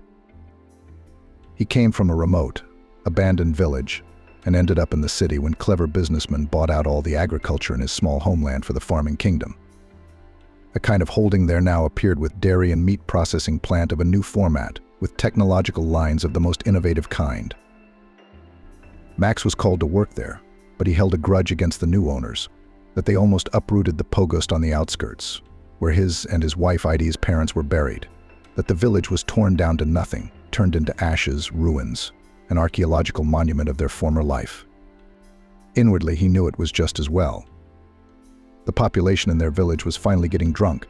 There was no work. Everyone was leaving for the city in droves. Only he and Ida held on to their hut and 10 acres of land, but then they gave up too. Amandochka was 14 years old at that time. That's how she became a city girl. With the proceeds from the sale of land and house, they bought a 2-room flat in the city. The 5-story red brick building was strong. It would stand for a long time. Max was taken to the factory with open arms. The salary was small, but their family made ends meet. Ida quickly made friends with the women neighbors. They told her there was room in the bakery. The old saleswoman had just taken a well-deserved holiday. Working Ida was well received, not offended. Happiness ended overnight. Max came to pick up his wife from the bakery in an old car. Clumsy bread van, in the courtyard, clumsily turned around, crushed under himself a kopeck, not even immediately noticing what happened fate. The driver and passenger died on the spot. Amanda's urban life began with orphanhood. Amanda used to rush to school like a prodigy. Always loved to learn, books about relationships between people so in general swallowed overnight. So she was interested in who and how of the heroes will act when he tail-nailed, in a stalemate plunged into a stalemate with all the guts, in front of the choice put. In the orphanage, where she got after the tragedy, at first snickered, but then sublimated on the study, not to think, not to remember untimely departed loved ones. 6 months later, her foster parents took her under guardianship, but warm, cordial relations with them were not born. She moved to them in 2 rooms and a communal room, still not an orphanage, where everyone dreamed of a family and parents even at a young age, but she dreamed of growing up and living alone. Naive, touching young lady Amanda tried to assess the behavior of people, to guess who and how they would show themselves, taking into account their temperament and character, a kind of homegrown psychologist. And even more, she liked to think about the fact that a person can be broken, to change the line of his behavior, to convince. In the 10th grade, Amanda disappeared in the scientific library, where she read Freud, Jung, Bandura, Halperin, Beck, Bechterew. Her classmates did not know the names of such names, and she melted and molted from her new discoveries. Her gold medal at school suffered, sitting days and nights on her heels over textbooks. Her merits did not include gifts, offerings to teachers there was no one to pay. Talented student high marks were given sincerely and generously. Her peers did not persecute the crazy girl. They had long since given up on her eccentricities, although there were good reasons to pay more attention to her. Amanda was ravishingly beautiful, possessing that very feminine magic when men turn into slaves, admirers, barely having seen such a rare specimen of external perfection. Her hair, the color of ripe wheat, fell in waves down her smooth back. Green eyes with dark pupils beckoned to drown in their depths. Lush forms gave birth to a halo of sensuality. Graceful wrists and ankles hinted at blue blood, charm, aristocratism, refinement. Nature had not rested on her appearance. Only Amanda herself did not seem to notice any of this, persistently gnawed the granite of science and ignored the languid glances of representatives of the stronger sex of all ages.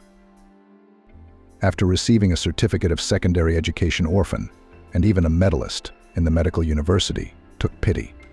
Dramatic life at the girl, you can make an exception, on the budget place to look for a place. She passed the entrance exam on excellent without tutors and material investments. She returned to her flat, left after the death of her parents. Private property, nothing can be done or taken away. She dressed unfashionably, modestly. Not as a garden scarecrow, of course, adhered to strict classics, a little leveling her natural charm. She didn't notice men around her from the word at all. She was so keen on Mrs. Psychology. But one day she fell for a seasoned catcher. Mason was also good-looking, ironic, daring, and unpredictable with this Amanda, and managed to captivate. She fell head over heels in love. She responded enthusiastically to the offer to drop by for a glass of wine, knowing perfectly well what would follow. Except the guy had a nasty little soul. Amanda laid in bed on a bet with a guy from the majors who was courting the girl, but got a turnaround. Told a fellow student, "Son, don't sit on the crate. I'll take this girl down without a hitch." He grinned, "And then you'll follow the beaten track." Got it, rookie. Don't teach a scientist, the golden child of an important daddy. If you get her to be easy for me, I'll slip you 100 grand. So Mason worked his arse off. Amanda figured out the catch the next time they met after their wild night. Her hot beau looked like an ice cube. She didn't faint, she wrote off her fascination with the smarmy Mason as hormones. Only the fee to the self-confident, handsome man did not get. Amanda made far-reaching conclusions for herself, and now she wouldn't let male representatives within a kilometer of her. Coffee with cakes in the nearest cafe between couples was always welcome. Going to the cinema for the premiere as a group. Why not? The rest of the attempts in her address, reminiscent of courtship, suppressed at the root. Around the crowd of those wishing only hoped in vain, all awaited a complete refusal. Trouble for the young doctor, after completing the theoretical course of classes, did not end there. Place in residency received deservedly, in a prestigious psychotherapeutic hospital. There greedily caught every word of her new idol, the head of the Department of Rehabilitation after serious cognitive disorders. He taught the resident a lot, eagerly listening to his recommendations. He handled difficult patients, then helped her with a referral to another prestigious place. And there the persecution from the male community continued. The first swallow, or rather a persistent eagle guest, was one of the doctors with professional weight in the clinic. He did not go round and round. He called the young specialist to his office. "We need to have dinner with you today to discuss the prospects of your work in our institution. Warn me at home that you won't come for the night." He told her directly, without any offense, straight to the forehead, that her career was only through his bed. She abruptly and without regret refused the invitation, for which she soon paid the price. It turned out that before her appearance in this institution with sedatives under strict control, everything was clear. Then she showed up, and expensive pills started going missing in packs. Her involvement or non-involvement in the thefts was not investigated. They quickly pointed at the door, threatening proceedings with a subsequent wolf ticket and blacklisting in the profession. The next incident occurred at the specialized ambulance station where she got a job. The brigades had a narrow focus: to take them out of a hangover, to deal with aggressive behavior that led to a fight, injury to loved ones, and a state of temporary effect. Their patients were people on the brink, balancing between the diagnosis of incompetent and incapacitated, living between bouts of mental illness and remission. Why weren't they isolated from society? There were plenty of reasons. Some where relatives ransomed the blood babies, and some where the border guards themselves were able to prey with the help of money and connections from suspicions of abnormality. Amanda had never realized there were such medical services in their city. She'd been brought here by the same call from a faculty member who'd patronized her during her residency. The trips to the inadequates, as her team called them, were over in a month. That time she was on the same team as the head of their office. He also sometimes took part in psychological raids, saying that he hadn't been to the circus for a long time and wanted to have fun. Amanda was disgusted by his cynicism, but had no choice.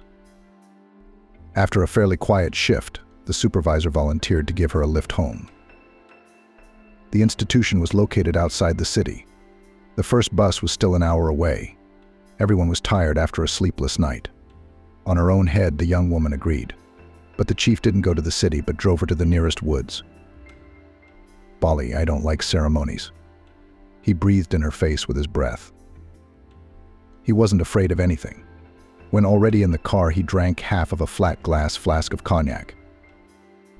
Amanda immediately wanted to leave the car, but he only laughed.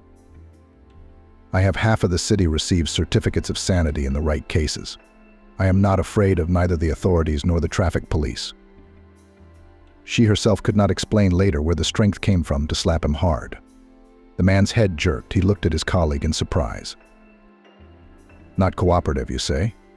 Well, go fish out of here the field to the city 11 kilometers. While you walk, you will air your brains in the cold. There's no place in my team for a naughty girl. Ask any of our female employees, now get out." Amanda didn't ask anyone. The next shift, she wrote a letter of resignation, and that was that. Out of practice again, out of work again. She stayed home for a month and a half. None of the clinics did not want to take her even to the place of a nurse. Rumors of her unreliability filled the medical world, and it was up to everyone to interpret them.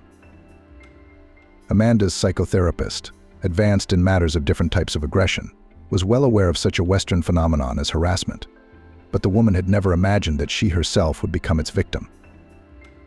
She did not yet know how the owner of a bright female beauty to put up barriers against vile molestations, rudely violating her personal space. This was something she would have to think hard about in the future. A call from Carl the day before had interrupted a long string of bad luck. She wouldn't just go for the job, she'd crawl into it if she had to. Why was she so scared and excited at the same time? She couldn't explain it herself. "What will the coming day bring me?" she hummed for some reason in a bass voice, and then asked further, "Will I fall pierced by an arrow?" Then she would laugh loudly to drive the nasty fear further inwards.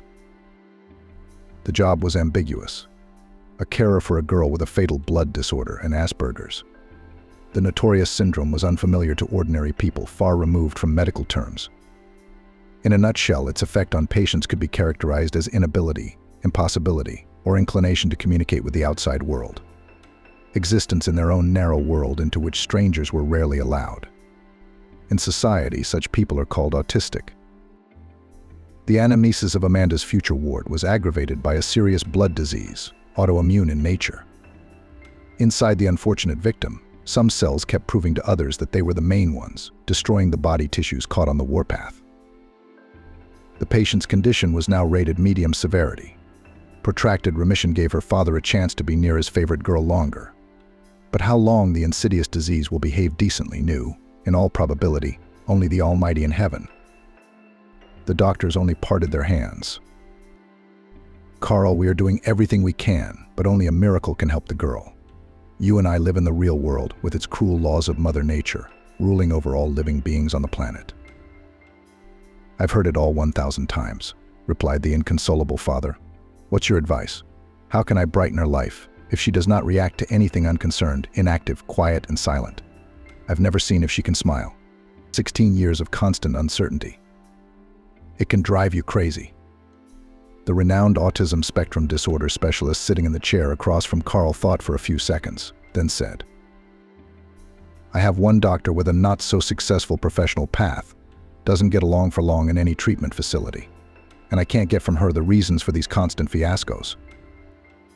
She was one of the most intelligent students on my course, gave great hopes, burning desire to benefit disadvantaged people, followed all the methods and innovations in our field, and in clinics deflated like a balloon. Unfortunately, I cannot patronize every brilliant student of mine. Made a couple of patronages for her, but it didn't work out. She and I recently met by chance at a cake shop where I was buying a cake for my wife's birthday. Exchanged contacts in case I had information again about vacancies somewhere in our sponsored hospitals. Invite this girl, she did her residency at my hospital, and I can vouch for her almost as much as I can."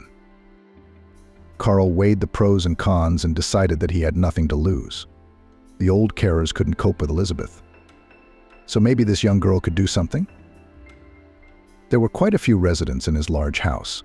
His favorite cook, Vanessa, who had been with him for 30 years, her son Ashley, the gardener and Vanessa's au pair, a maid with the exotic name of Gabriella. There's room for the unknown Amanda, with 4 guest rooms empty. Baby, as he called the maid to himself. I'll have to give her the order to do it. The ice of the experiment that would turn their lives around had broken. Amanda decided to start the radical changes in her life with her appearance. She needed to create a new working image that would hide her natural beauty as much as possible. She didn't want this heavenly gift, which she thought was unnecessary and undeserved, to interfere with her work again. The young woman's not-so-extensive wardrobe consisted of loose trousers, baggy skirts in dark colors, oversized jumpers, blouses, low-cut shoes, and boots. A couple of funny pajamas with Chibarashka and Gina and bunnies on the lawn on the prints.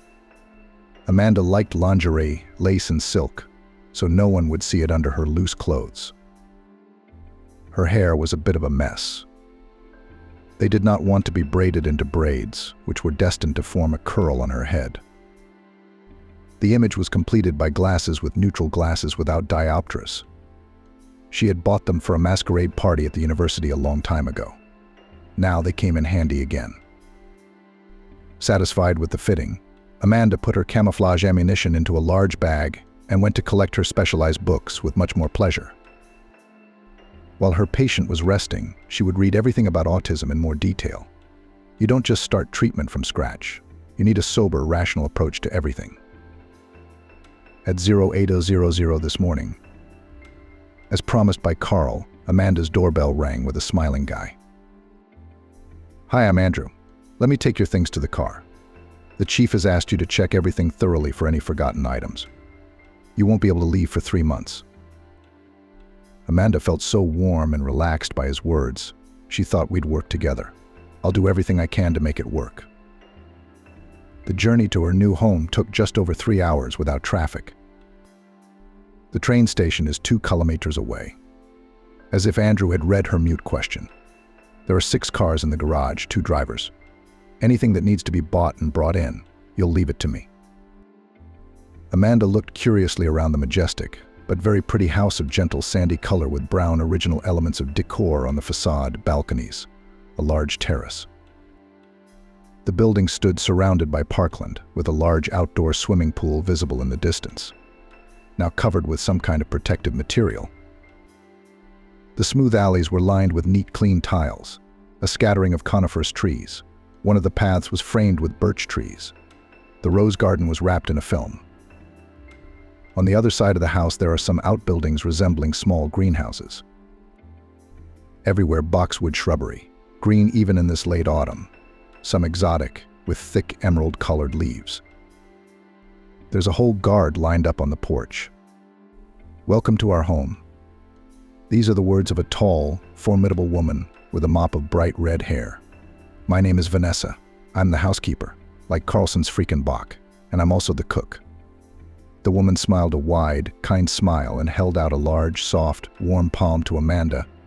"This fellow with the rake is my son Ashley. He's a bit of a handyman out of boredom, but his favorite is the garden.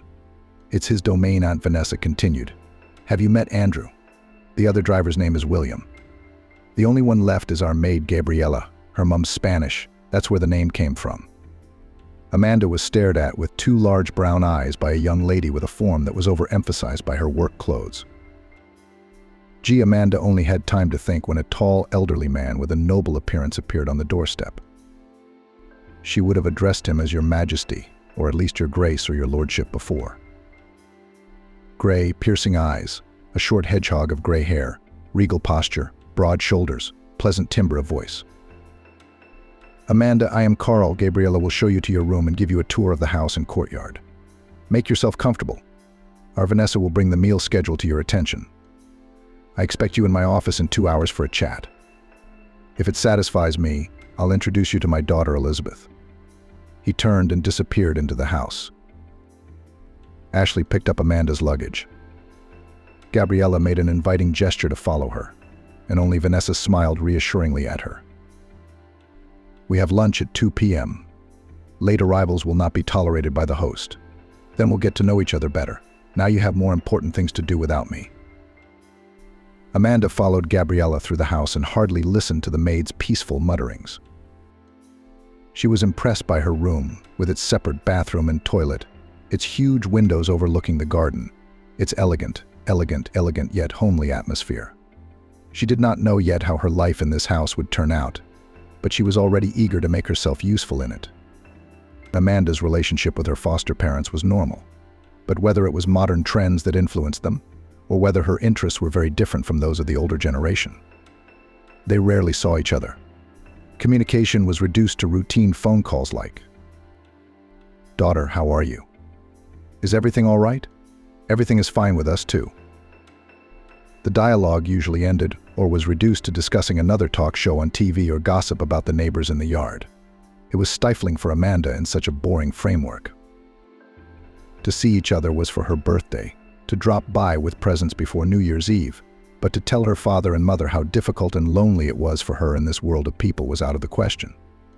She's an adult, independent, a cut-off piece. She had not formed with her guardians that special soulful closeness, when one for all and all for one. The older generation did not understand her choice of profession, but moving to a flat, leaving on her own approved. Adopted daughters stopped chasing them for the empty time spent near the TV in the arms of fried seeds, without attempts to develop intelligence. Different blood, different destinies, on different paths rushing. This large, beautiful dwelling Amanda felt in her gut some kind of unity between the household. She had not been here for half an hour yet, and she already wanted to stay for a long time. Tired of the long monologue, Gabriela led her to the door of Carl's study at the end of her tour of the building and garden and said, "I don't like ceremonies and antimonies. We'll be rubbing our sides against each other all day long. Don't barge in on your master. Knock first. He doesn't take kindly to familiarity." Amanda nodded, agreeing to the you and thanking her for the tips. Gabriela left, swaying her hips gently, and the therapist thought to herself, "There's a reason this nymph is trying so hard. Probably there is an object of her attention in the house, for the sake of which she is constantly in a state of combat readiness to beckon, to envelope with charms, to conquer the heart. Does she have her eye on the master? It's a good thing I took care of my modest appearance beforehand. I will not be so conspicuous to the domestic public as Gabriela deliberately does. They'll have to deal with that themselves. I have other tasks." Amanda knocked firmly on the study door and entered after a shout from her host. Yes, come in, I'm in my office."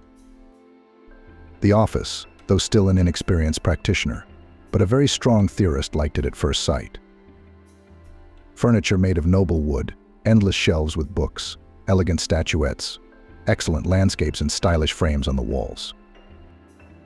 A desk with a large desktop computer, a music center with speakers in a corner, a separate cabinet with CDs. She didn't know Carl at all yet, but this office seemed to shout out loud, "My owner is far from stupid, well-read and educated, intelligent and successful." Carl himself invited her to sit in the soft armchair by the coffee table, not telling her her subordinate place in the room, seating her at the desk opposite him. Ringing the bell, he summoned Gabriela. "Make us a couple of cups of coffee, please, or would you prefer juice or tea?" Amanda gratefully agreed to the coffee. She had been so nervous this morning that she hadn't even had breakfast at home, and now she was afraid that her traitorous stomach would give her away, rumbling loudly at the worst possible moment. Lucky for her, along with coffee, Gabriella had brought a vase of walnut biscuits, a box of chocolates, and a jug of cream. Amanda pounced on the treats like a hungry wolf, but she saw no judgment in Carl's eyes. He liked sincerity and directness in people, even smiled. "We're not welcoming you well. Your first day on the road. They didn't even offer you tea." Amanda tried to say with a full mouth that everything was fine, then smiled helplessly back, wiped the crumbs off her lips, and carefully finished the rest of the biscuits. "You'll have to forgive me. I was nervous, so I went for the sweets. Thanks for the coffee. Let's get back to business." Carl would never admit to his partners or to this young woman that he likes to do his inspections the old-fashioned way. It was an approach he had borrowed from his father, a simple farmer who had spent his life cultivating the land and growing cereal crops. Now his father, unfortunately, was no longer able to work. 5 years ago, Carl had bought a house in the neighboring village where his parents were now living. The older generation flatly refused to move into Carl's mansion, arguing that the land in their vegetable garden was much closer and more interesting to them than the park landscapes of their son's estate. Having a kind-hearted housekeeper, the son stopped persuading them to live together. Now they only went to visit each other and to family holidays. But he remembered his father's instruction that any hired laborer should first be fed heartily, see how he copes with the meal, and then draw conclusions. If a person eats sincerely, without greediness and false shyness, he will be good, but if he tells that he is not hungry, takes only a couple of crumbs from the table for decency, he will work so sluggishly. Any qualified recruiter would die with laughter from such a method of personnel selection, but Carl had long ago learnt from his own experience that the method works without fail. After handing Gabriella a tray with empty cups, Amanda's boss started the conversation. "Your candidacy was recommended to me by a professor who sometimes counsels my daughter. Before you begin your duties, I would like to briefly tell you our backstory. Not as a stranger to me yet, but as a therapist. Elizabeth, my wife, and I have a late baby. My spouse passed away a week after she was born. Heart failure. I have an older son, Harry. He lives and works in Europe, in our branch in Prague, and comes here occasionally. Harry was born when my wife and I were very young.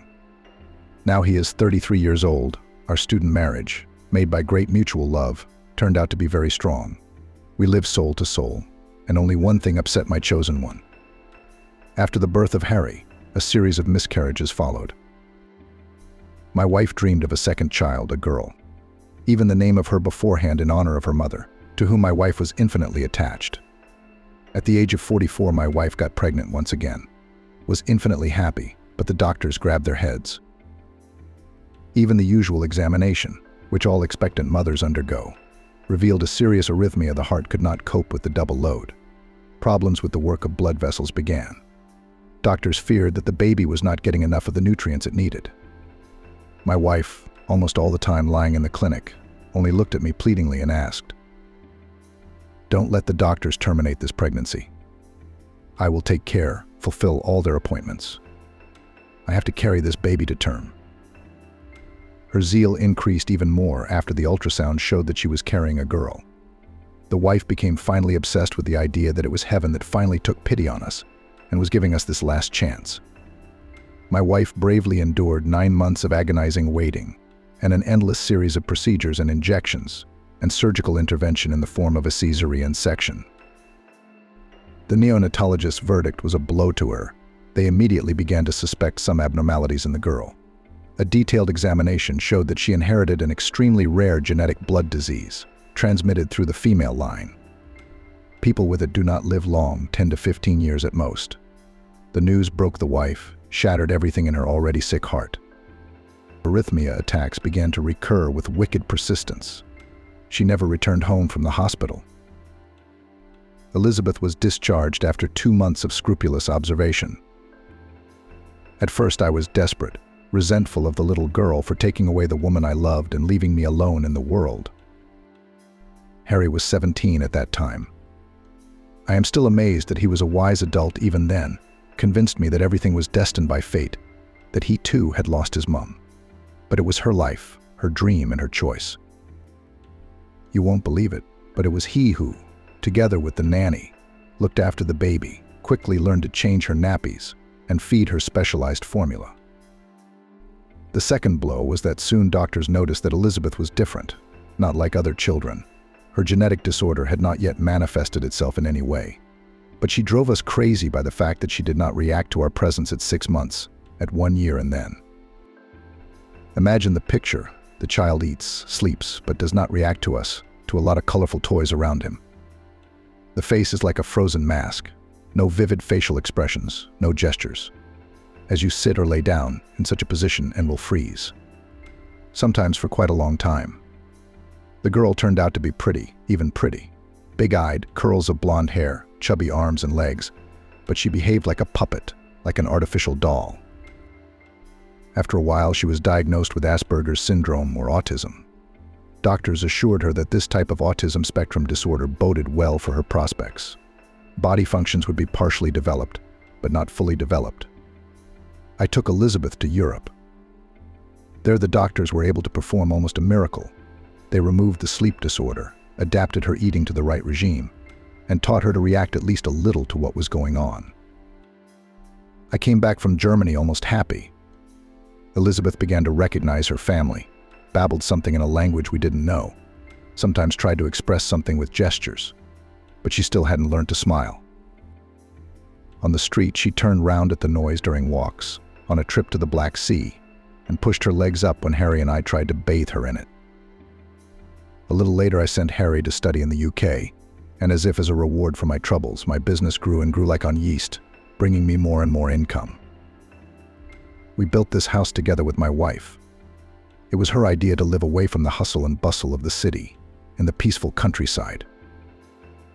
The man briefly interrupted his narrative. It was obvious that the story stirred up old memories in him.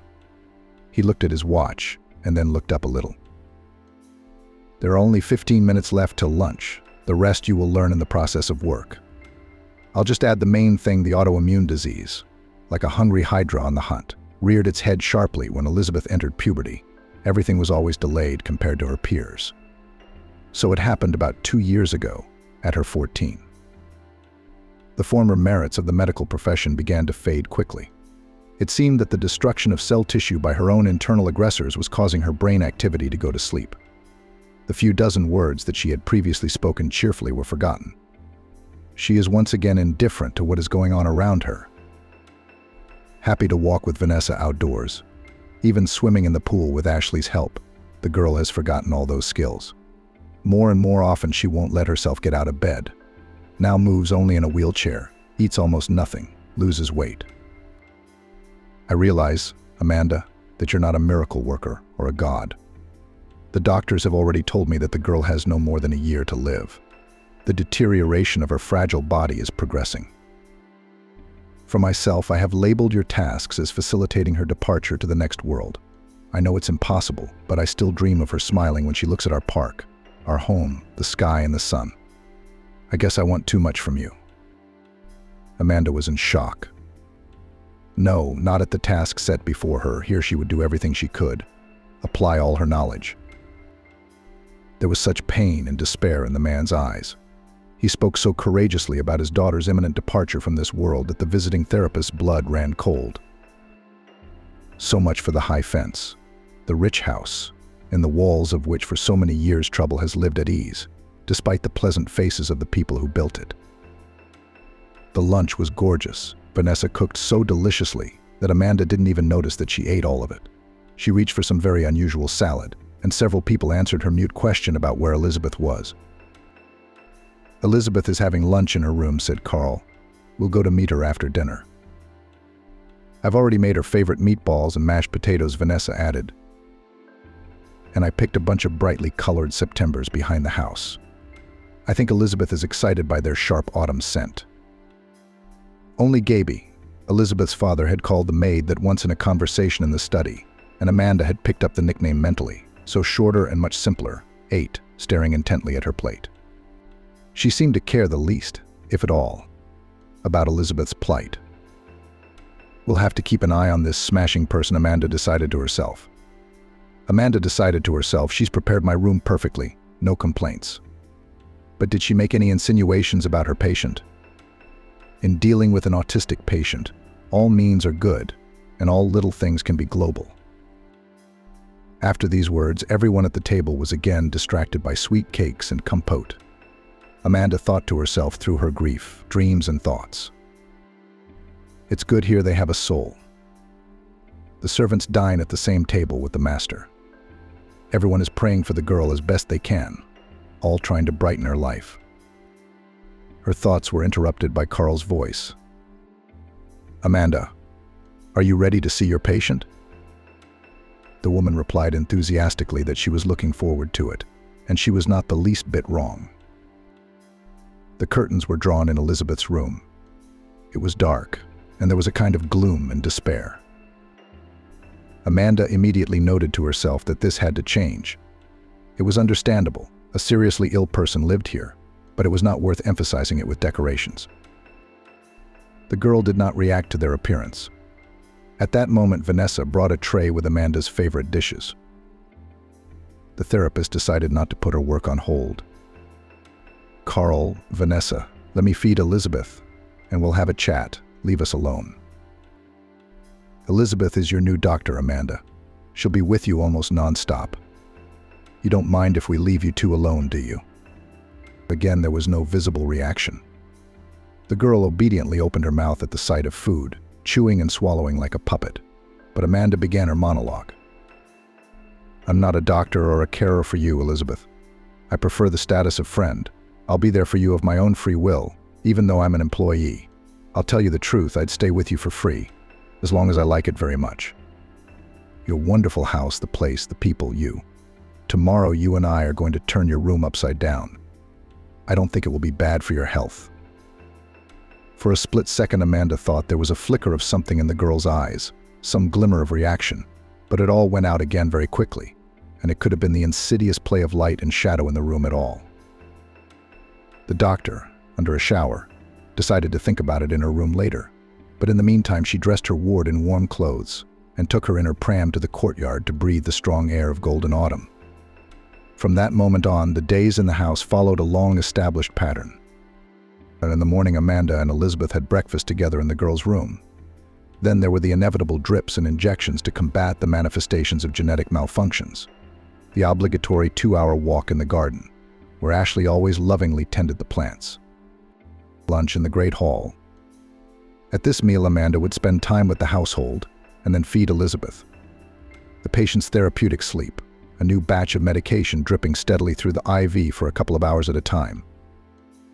Dinner, now in the presence of Carl, who on weekdays was always at work, and in the evenings and weekends worked hard at home in his office.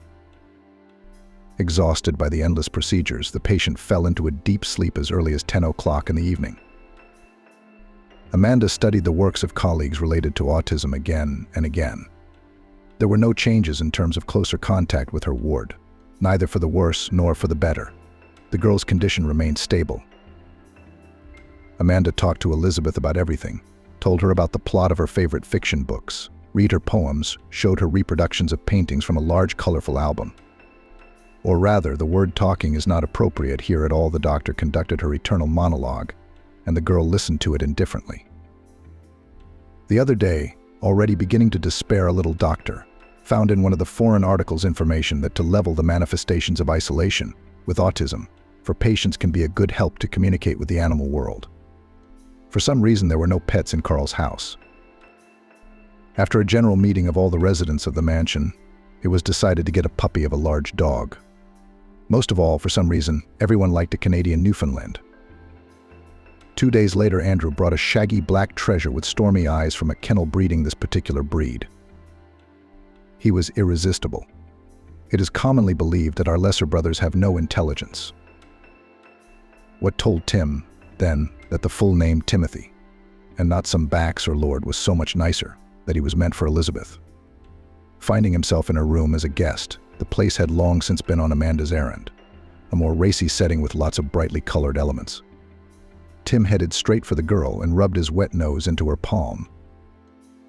The doctor was sure there was a flicker of reaction in Elizabeth's eyes, lightning fast, but she had no doubt, bright and positive. For the first time, Amanda felt they were on the right track.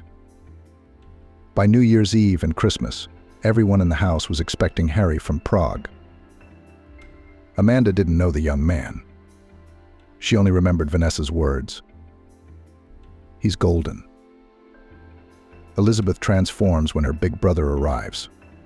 She can't smile, but here it's like her face lights up. Gabriella, who was present during their conversation, added, "And what a handsome man Harry is. Respectable, decent, wise, but at the same time outwardly a typical example of Hollywood hero lover. Two characters in one person, it's so intriguing." Vanessa immediately echoed her words. "Ugh, Gabriella, go change Elizabeth's bedclothes. While she and Amanda are out for a walk. You've got Cupid's days on your mind, you're not the right girl. Roll your lips." Gaby, wiggling her hips as usual, walked away, and the cook gave her a shrug and said to Amanda, "The girl goes completely off the rails when the owner's son flies home from Europe, making eyes at him, and he looks at her like she's nothing. He had a bride, but she cheated on her husband while he was earning money in the Czech Republic. They ran away, although the foolish young lady was begging us, shedding tears, just that the hair on her head did not tear in despair that she missed a rich party. It didn't help. Harry couldn't trust her at all. Couldn't forgive her for seeing another man at the same time." Sighing sorrowfully, Vanessa suddenly suggested, "Come to my room tonight and we'll have a tea party. I'll tell you my story, how Carl saved me from trouble, and why I've since nicknamed him the Angel of Goodness." On the walk, Amanda and Ashley discussed raising a new pet. It wasn't right for a pedigree dog to go pear-shucking in the yard. The gardener had told her he'd always wanted a dog. He patiently put up with Tim's antics, even forgave him for ramming a rose bush wrapped in cling film into the yard on the run. Amanda again thought that Elizabeth, sitting in the wheelchair, made some movement in the direction of the mischievous Newfoundlander, but she was in no hurry to express her assumptions aloud. We must watch and watch and watch again and again. There it would be seen. After supper, when she was satisfied that Elizabeth had fallen into a restful sleep, she closed her door firmly and knocked on the next door. "Come in. I've been waiting. I've made us some green tea with molasses and gooseberry jam and nuts. Now we'll have a feast." Oksana had been in the chef's room only briefly before, but now she could examine the room in more detail. The same elegance and home coziness, spiced with personal things dear to her heart. There were many framed photographs on the wall, Carl and his wife still very young, Elizabeth in various angles, Ashley in the garden, then near the gazebo, then by the pool, a handsome young man on horseback. "That's our Harry. A handsome man." Gabriella doesn't mince words. "God grant him personal happiness. He's like his father in business. He should have children of his own, and he's still traveling abroad. I realize he's no monk, but all these windy girlfriends aren't what he needs for marriage. He'll make a marvelous father. He loves Elizabeth." Vanessa ate another spoonful of clear amber and emerald gooseberry jam and began her tale. "After high school 35 years ago, I trained as a food technologist. Not just any culinary school in New York City. I dreamed of a career as a chef. The kind that would get me Michelin stars for the art of cooking. It didn't work out. The reason for everything was my uncluttered appearance. Height under 1 meter 90 centimeters, size 42 feet, fullness, bright copper hair, angular movements, lack of taste in the choice of wardrobe. Of course, chefs are not chosen by their clothes, but representatives of the personnel service and all the cafes and restaurants where I tried to get a job after graduation refused me under any plausible pretext. In one prestigious restaurant, only the lady in personnel was honest.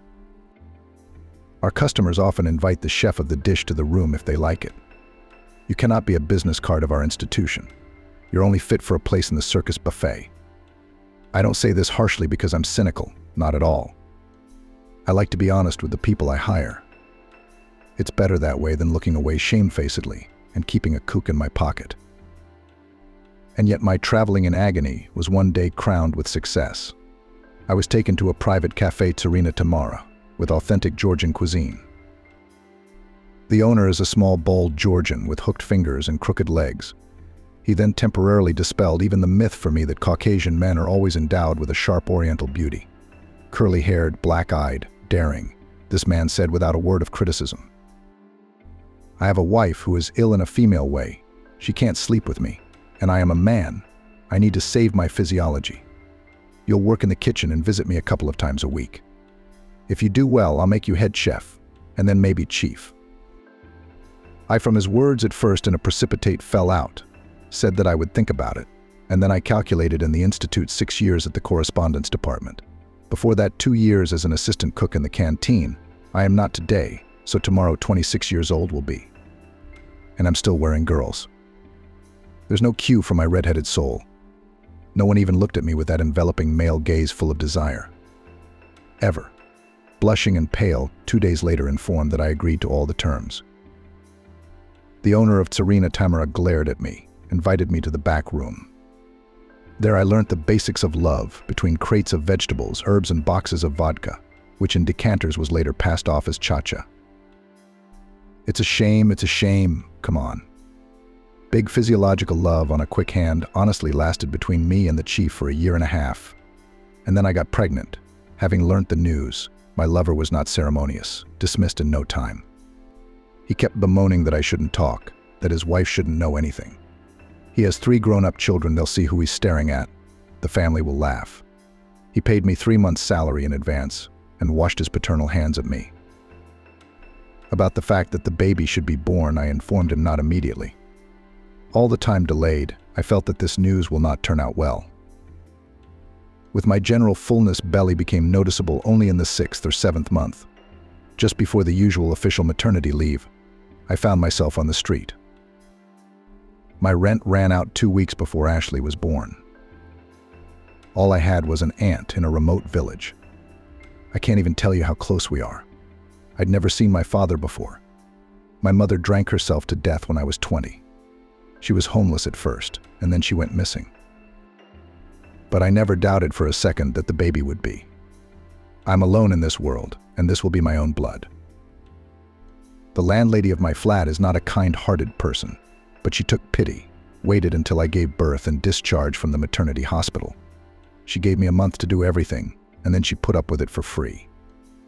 And then her children came to live with her. They had nowhere to live, so she showed me the door. We went with a 1-month-old baby to grieve. We stayed a week in a shabby hotel, but my son was restless.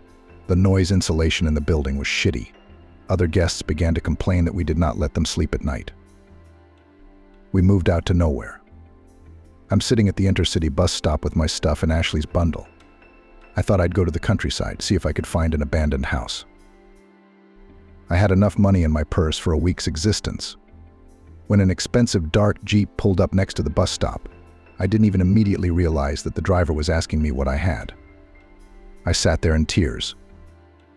Carl, and it was him. At that time, the house in these parts built a house, looking for a local specialized shop that recently erected on the highway. I gave him the address, why not, but he didn't leave at once. Later, he told me that my eyes were like those of a beaten dog and there was so much desperation in them that he couldn't resist asking. "Woman, why are you sitting in the wind with a baby? I can give you a lift somewhere, even if it's in the other direction." I don't know how it happened, but I told him all my troubles in 2 words, as if I were in the wind. He chuckled and thought about it for a few minutes, then asked, "A professional cook, you say?" "I'm looking for such a specialist. I need to feed 2 teams of workers every day. We can provide you with a boxcar for accommodation." Of course, I didn't hesitate for a second. It was getting late, and the bus was delayed, so I was going to sleep in the field with Ashley, right on the dead grass. I gathered up my few belongings and climbed into the warmth of the car. There was no fear or apprehension. I was used to the work, and I loved my craft. Vanessa interrupted her long story and poured her and Amanda another cup of fragrant tea. She brought from the kitchen a dish of ruddy cakes left over from dinner and glanced briefly at Amanda. "Have I bored you with my tales yet, Doctor?" "Not at all, Vanessa. It's rare for anyone to talk to me so heartily, to confide their secrets to me. I am very grateful to you for this frankness." "Then I will continue. said the woman. Then everything was much more pleasant. Guy's workers met me as a mother starved on dry meat, and I with a move them borscht boiled on a brain bone, cooked cutlets, wheat porridge in a cast iron steamed with butter. When they brought to the table and compote, the foreman could not stand it. You cook deliciously, Vanessa. We haven't seen such delicacies here for a long time.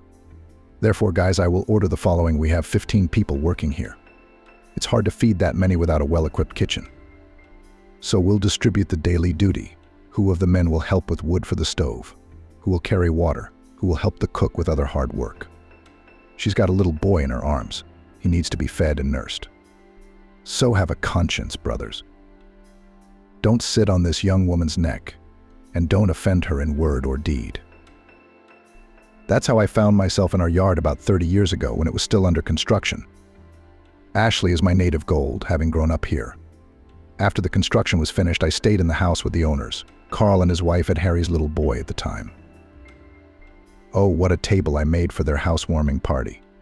The guests could only wonder where he'd found such a cook. There were various people in the house, high-ranking and with connections. Many times they tried to lure me to other houses. How could they do such a thing? An angel of goodness from heaven appeared to me one autumn evening at a bus stop, and I would betray him when others beckoned. Elizabeth was born to me, her nannies and carers, and Carl made me head of the house and promoted me to housekeeper. Everyone here has become dear to me.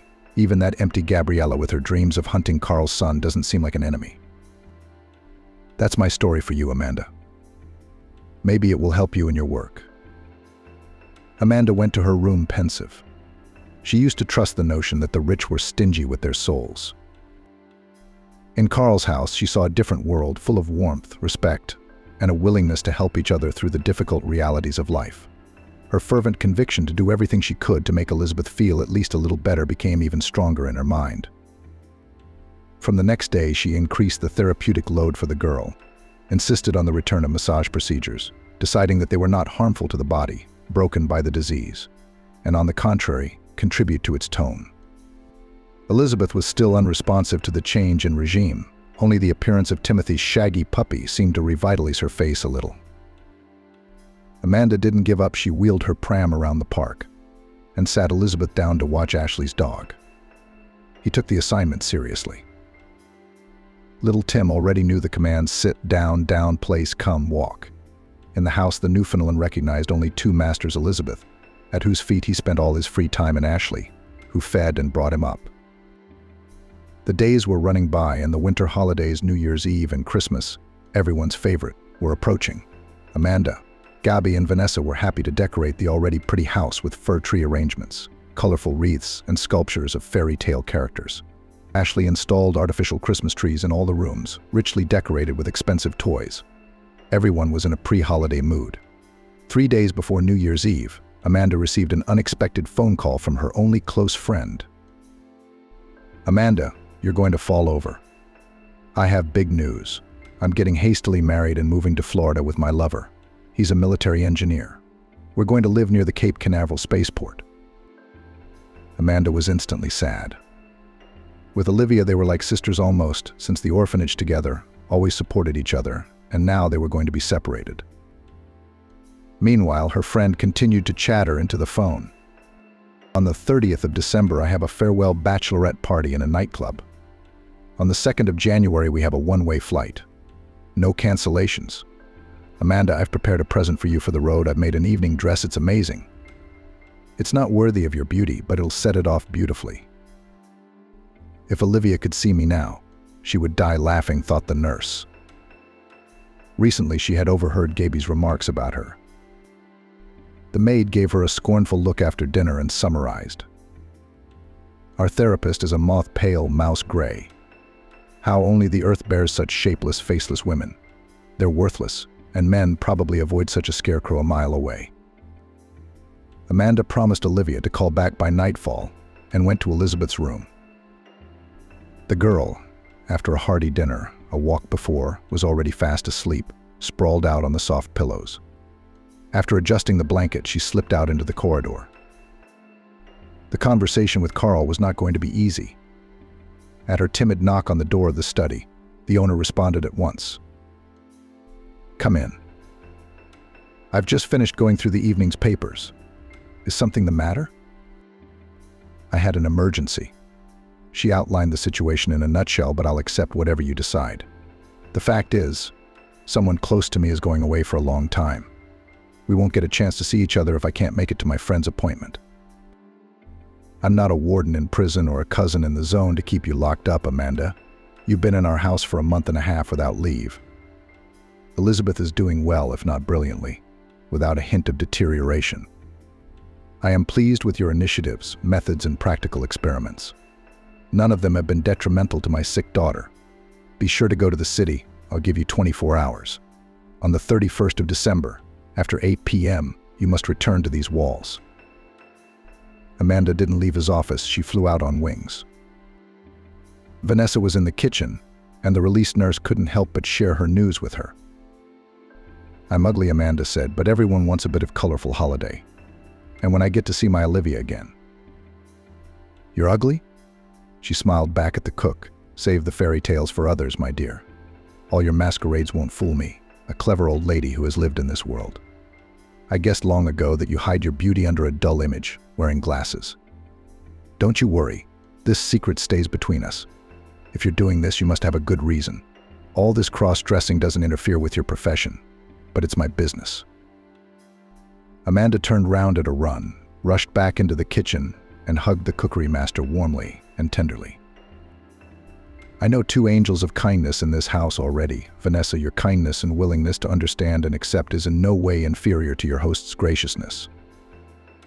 She gave Vanessa an embarrassed peck on her lush cheek, smelling of vanilla and apples, and rushed off to call Olivia to cheer her up with the news. Considering that Olivia worked as a fashion designer in one of the city's eyeliers, Amanda's dress had turned out to be luxurious.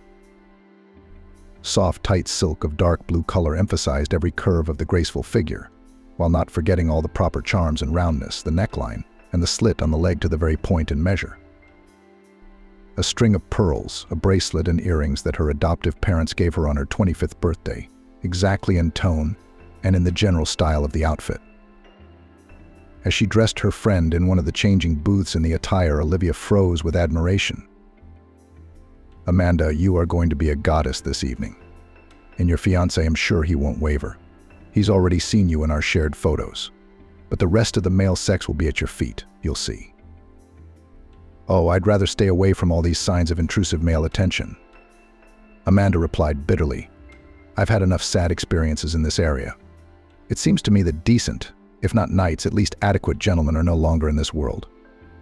I have only come across representatives who managed to disappoint me for a long time. I'm going home to my flat to fix my hair and nails and stuff. I'll meet you at the club tonight." The place called Big City Lights met Amanda, who arrived by taxi with a stunningly colorful appearance.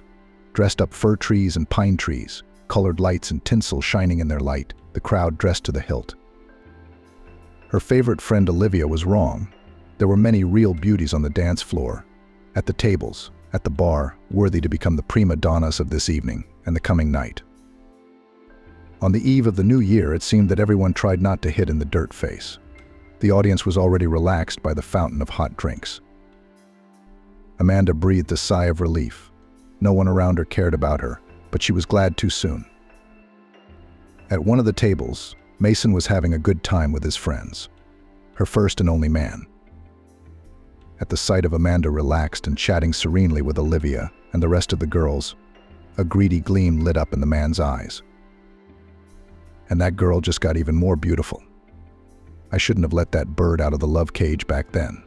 Such a friend next to me will make the image of any successful man, he thought to himself, lewdly grinning. Today again, I will get her into bed. Deciding to give his victim at least one drink to make her more agreeable, Mason returned to his company, but kept Amanda in his sights. After about an hour, Mason ran out of patience. He decided to go and teach the wayward babe a lesson by humiliating her in front of her friends. Amanda suddenly appeared behind him with a banal greeting.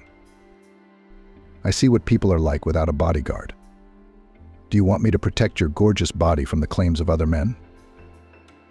Amanda jerked away from Mason in surprise, but she didn't want to spoil Olivia's wonderful evening, so she quickly got up from the table and led Mason away from the bar. "What do you want? You and I dotted all the I's and T's a long time ago. Go back to whoever you're spending the night with, and leave me alone." But it wasn't so easy to stop the smarmy bastard. He wasn't about to give up his intentions to sleep with such a lovely woman again. "Come on, Amanda. Let's have a nice glass of red wine to this chance encounter and part as friends. I didn't mean to piss you off. I just thought you might have something to remember from the pages of our brief affair." The woman prudently decided not to make a scandal because of casual circumstances and obediently followed the man. At the counter, Mason ordered 2 glasses of some expensive grape wine and from an overseas collection, generously bought a chocolate bar and nuts sprinkled with sugar. He put his arm round Amanda's waist. The man's calculation was trivial, that now his old acquaintance would get drunk and become more docile, but he was wrong. Amanda drained her wine glass without even tasting it, and looked boldly into her ex-lover's eyes. "Am I free of you now? Is the ritual honored?" Mason was not accustomed to such behavior of ladies. He had never been refused, so he began to whisper in her ear. "This is not the end of our New Year's Eve date, my dear. Don't get your hopes up. I'm going to rent a private office and you're going to be gentle with me. I remember everything, my lovely." Here we go again, Amanda thought with annoyance. Why is it that when a man is around, all his desires are always reduced to one thing? She looked around helplessly. There was no one around except a young man calmly sipping whiskey at the counter.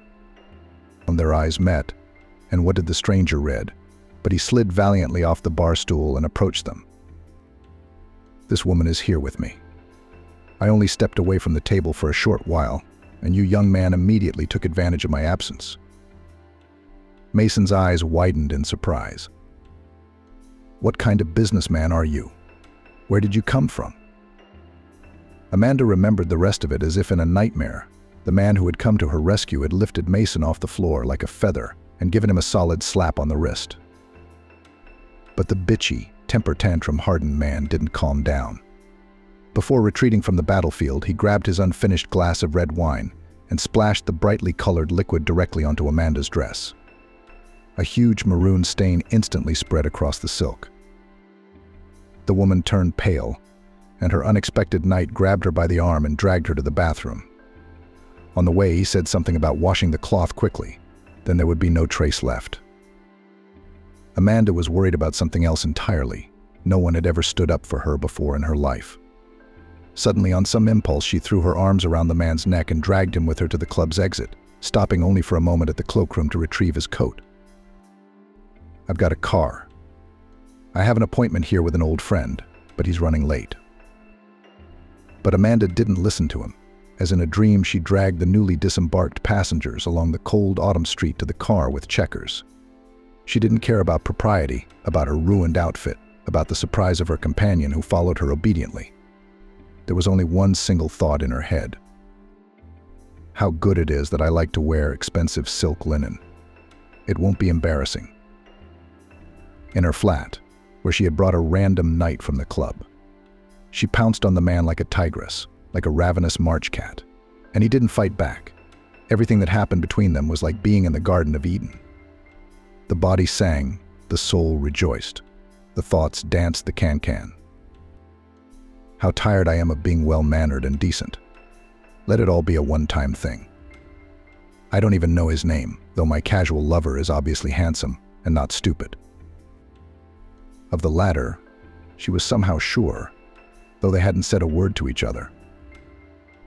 In the morning, they fell asleep together without breaking their embrace, but Amanda woke up alone. Apart from the crumpled bed and a pillow that still smelled of a man's perfume, there was nothing in her flat that reminded her of the night before. She brewed coffee, pulled out her shoebox stash to buy Christmas presents for everyone in Carl's house. She was beginning to think of all these people as family. And the night, what could she do about it, that it had come to an end? All New Year's Eve magic comes to an end at some point. Gone was Father Christmas, having rid her of the vile Mason. It's just a pity she didn't even feed the stranger breakfast, really. The fridge is empty, and there's no bread, not even a slice. But she can make delicious pancakes. Okay, flour, sugar, vanilla, milk. There's a block of frozen butter in the freezer. but dream away. She needs to get back to her chores. Amanda went back to her fancy dress of a simpleton fool, packed her bag and rang Andrew. Carl's driver had promised to take her shopping for presents and get her back to the manor by the appointed time. Amanda suddenly thought that the man she had spent this magical night with was also an angel of goodness and protection, at least for her personally. Her mood was twofold: sadness at the separation and something unfulfilled, and joy that such fireworks had happened in her rather bland life. At Carl's house, she and Andrew were there at 8 p.m. sharp, like clockwork. On the doorstep, Amanda was held up by Ashley and Tim. The gardener, embarrassed, handed her a bouquet made of spruce paws with pine cones and boughs of glittery sprinkles. Gabriella appeared on the porch, painted today, apparently in honor of New Year's Eve, in all the colors of the rainbow. Colored mascara, eyeliner, shadow, blush, lipstick. Strangely, with the maid's naturally good looks, it didn't even spoil her. "Why, Ashley, you've been flaunting your attentions all over the place, and you said you loved me to the grave. Are your feelings," she misspelled the word, "faded already? Have you switched to our doctor?" The modest, quiet, ordinary gardener suddenly decided to fight back. "I haven't had time to give you my simple gift yet, but don't touch Amanda. Don't you dare even speak to her in a disrespectful manner. You're not worth a fingernail." Gabriella gave Ashley a scornful glance and sang back, "Shut up already, you gardening scarecrow. You're not the one I'm waiting here for. Harry should be here soon. The man's no match for you. Learn from him what a man with a capital letter looks and acts like." Amanda took Ashley's arm and led her away from him to interrupt the unpleasant monologue. "You don't listen to her filthy words, Ashley. A man who can love plants and animals so well, it's like he's an extension of them on this earth. Some of us become an angel of kindness to others, heals and saves lost, unhappy souls. And someone becomes a kind of shepherd, guide, conductor for flora and fauna, protects it from human cruelty, uses people for good, not spoiling, sparing, wisely. You are one of such angels of goodness for Mother Nature. Be proud of such an exceptional status. You have earned it." Amanda pecked the confused Ashley on the cheek and walked up the stairs. In the distance, she heard the sound of a car approaching the house, but she was already running to her ward. It was New Year's Eve, and Elizabeth wasn't ready. Vanessa had her hands full with the table. Everything was sparkling and glittering in the decorated hall. The table was bursting with food and drink, and all the family was dressed up. Even Amanda had changed her shapeless jumper for a white blouse with lace and a black skirt. The only things left in place were the wispy curl on her head and the funny glasses on the bridge of her nose. Carl came to the table in a soft cashmere pullover and loose light-colored trousers. Vanessa had little gold tinsel bows on her head and in her apron. Gabriella wore a provocative purple dress with a low neckline and a deep cutout on the back. It was the way the dishes were served to the table. In her chair sat a rather plain Elizabeth, wearing a delicate violet-colored dress. Amanda had done her hair. The girl looked refreshed. At her feet, as usual, lay the faithful guard Timothy. Ashley had specially washed him with dog shampoo for the holiday. His coat was shiny and even silvery in places. Amanda had already handed out presents to everyone, little Christmas decorations depicting angels in various outfits. All of them, if you shook them a little, made a melodious chime. We started to sit down at the table at 22 in the evening. We had to see off the old year, thank it for all the good things, and ask it to take the bad things with it. Carl went out to hurry his son, and soon they were in the hall together. Amanda was just taking a sip of orange juice when the man she had spent tonight with appeared in front of Elizabeth and her. She even caught the end of the sentence. "I'm sorry, Father, I was late. There were unforeseen circumstances. And then I also had to reschedule an important business meeting that had canceled yesterday." Amanda choked up and blinked her eyes, frightened. And then a miracle happened in front of everyone. There was no other word for it. Elizabeth became animated, reached out to her brother, and then made a gesture towards the floor and inarticulately said, "Naïf." Everyone was stunned and rushed to brace and hug the girl. Amanda slipped quietly from the table in the midst of the commotion. Let her relatives stay together. Without her, no one would notice her absence. And she needed to recover from the unexpected shock of discovery. The man of her dreams, her mysterious night visitor, and Carl's son were one and the same person. She was shaking all over with confusion. At the table, it was soon discovered that Elizabeth's carer and her doctor, who had brought such a joyous event to the house, had gone somewhere. Harry was sent in search of her, and he knocked insistently on the door of the house physician, then opened it a little, but found nothing in the room but the sound of water running in the bath. Deciding that the woman might have been taken ill, the man pushed the bathroom door resolutely open. Above the bathtub, bent over, Amanda was furiously rubbing some kind of cloth, dropping tears into the water. She turned round at the noise of the door opening. She wasn't wearing her ugly glasses now. Her hair was loose down her back, and Harry caught a glimpse of something very familiar about her. Then he moved his eyes to the bathtub where a beautiful dark blue silk dress lay. The puzzle came together.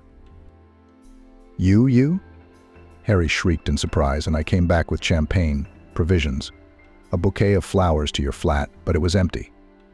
I almost went mad with despair. I thought I'd lost my night fairy forever. Amanda boldly stepped into his open arms. To hell with all principles, decency, rules. This man had turned her soul upside down yesterday. People on this earth meet and get to know each other in different ways. She feels good with him, the rest doesn't matter. Harry let the girl out first. Quickly put something on. It's only 5 minutes until the chimes strike.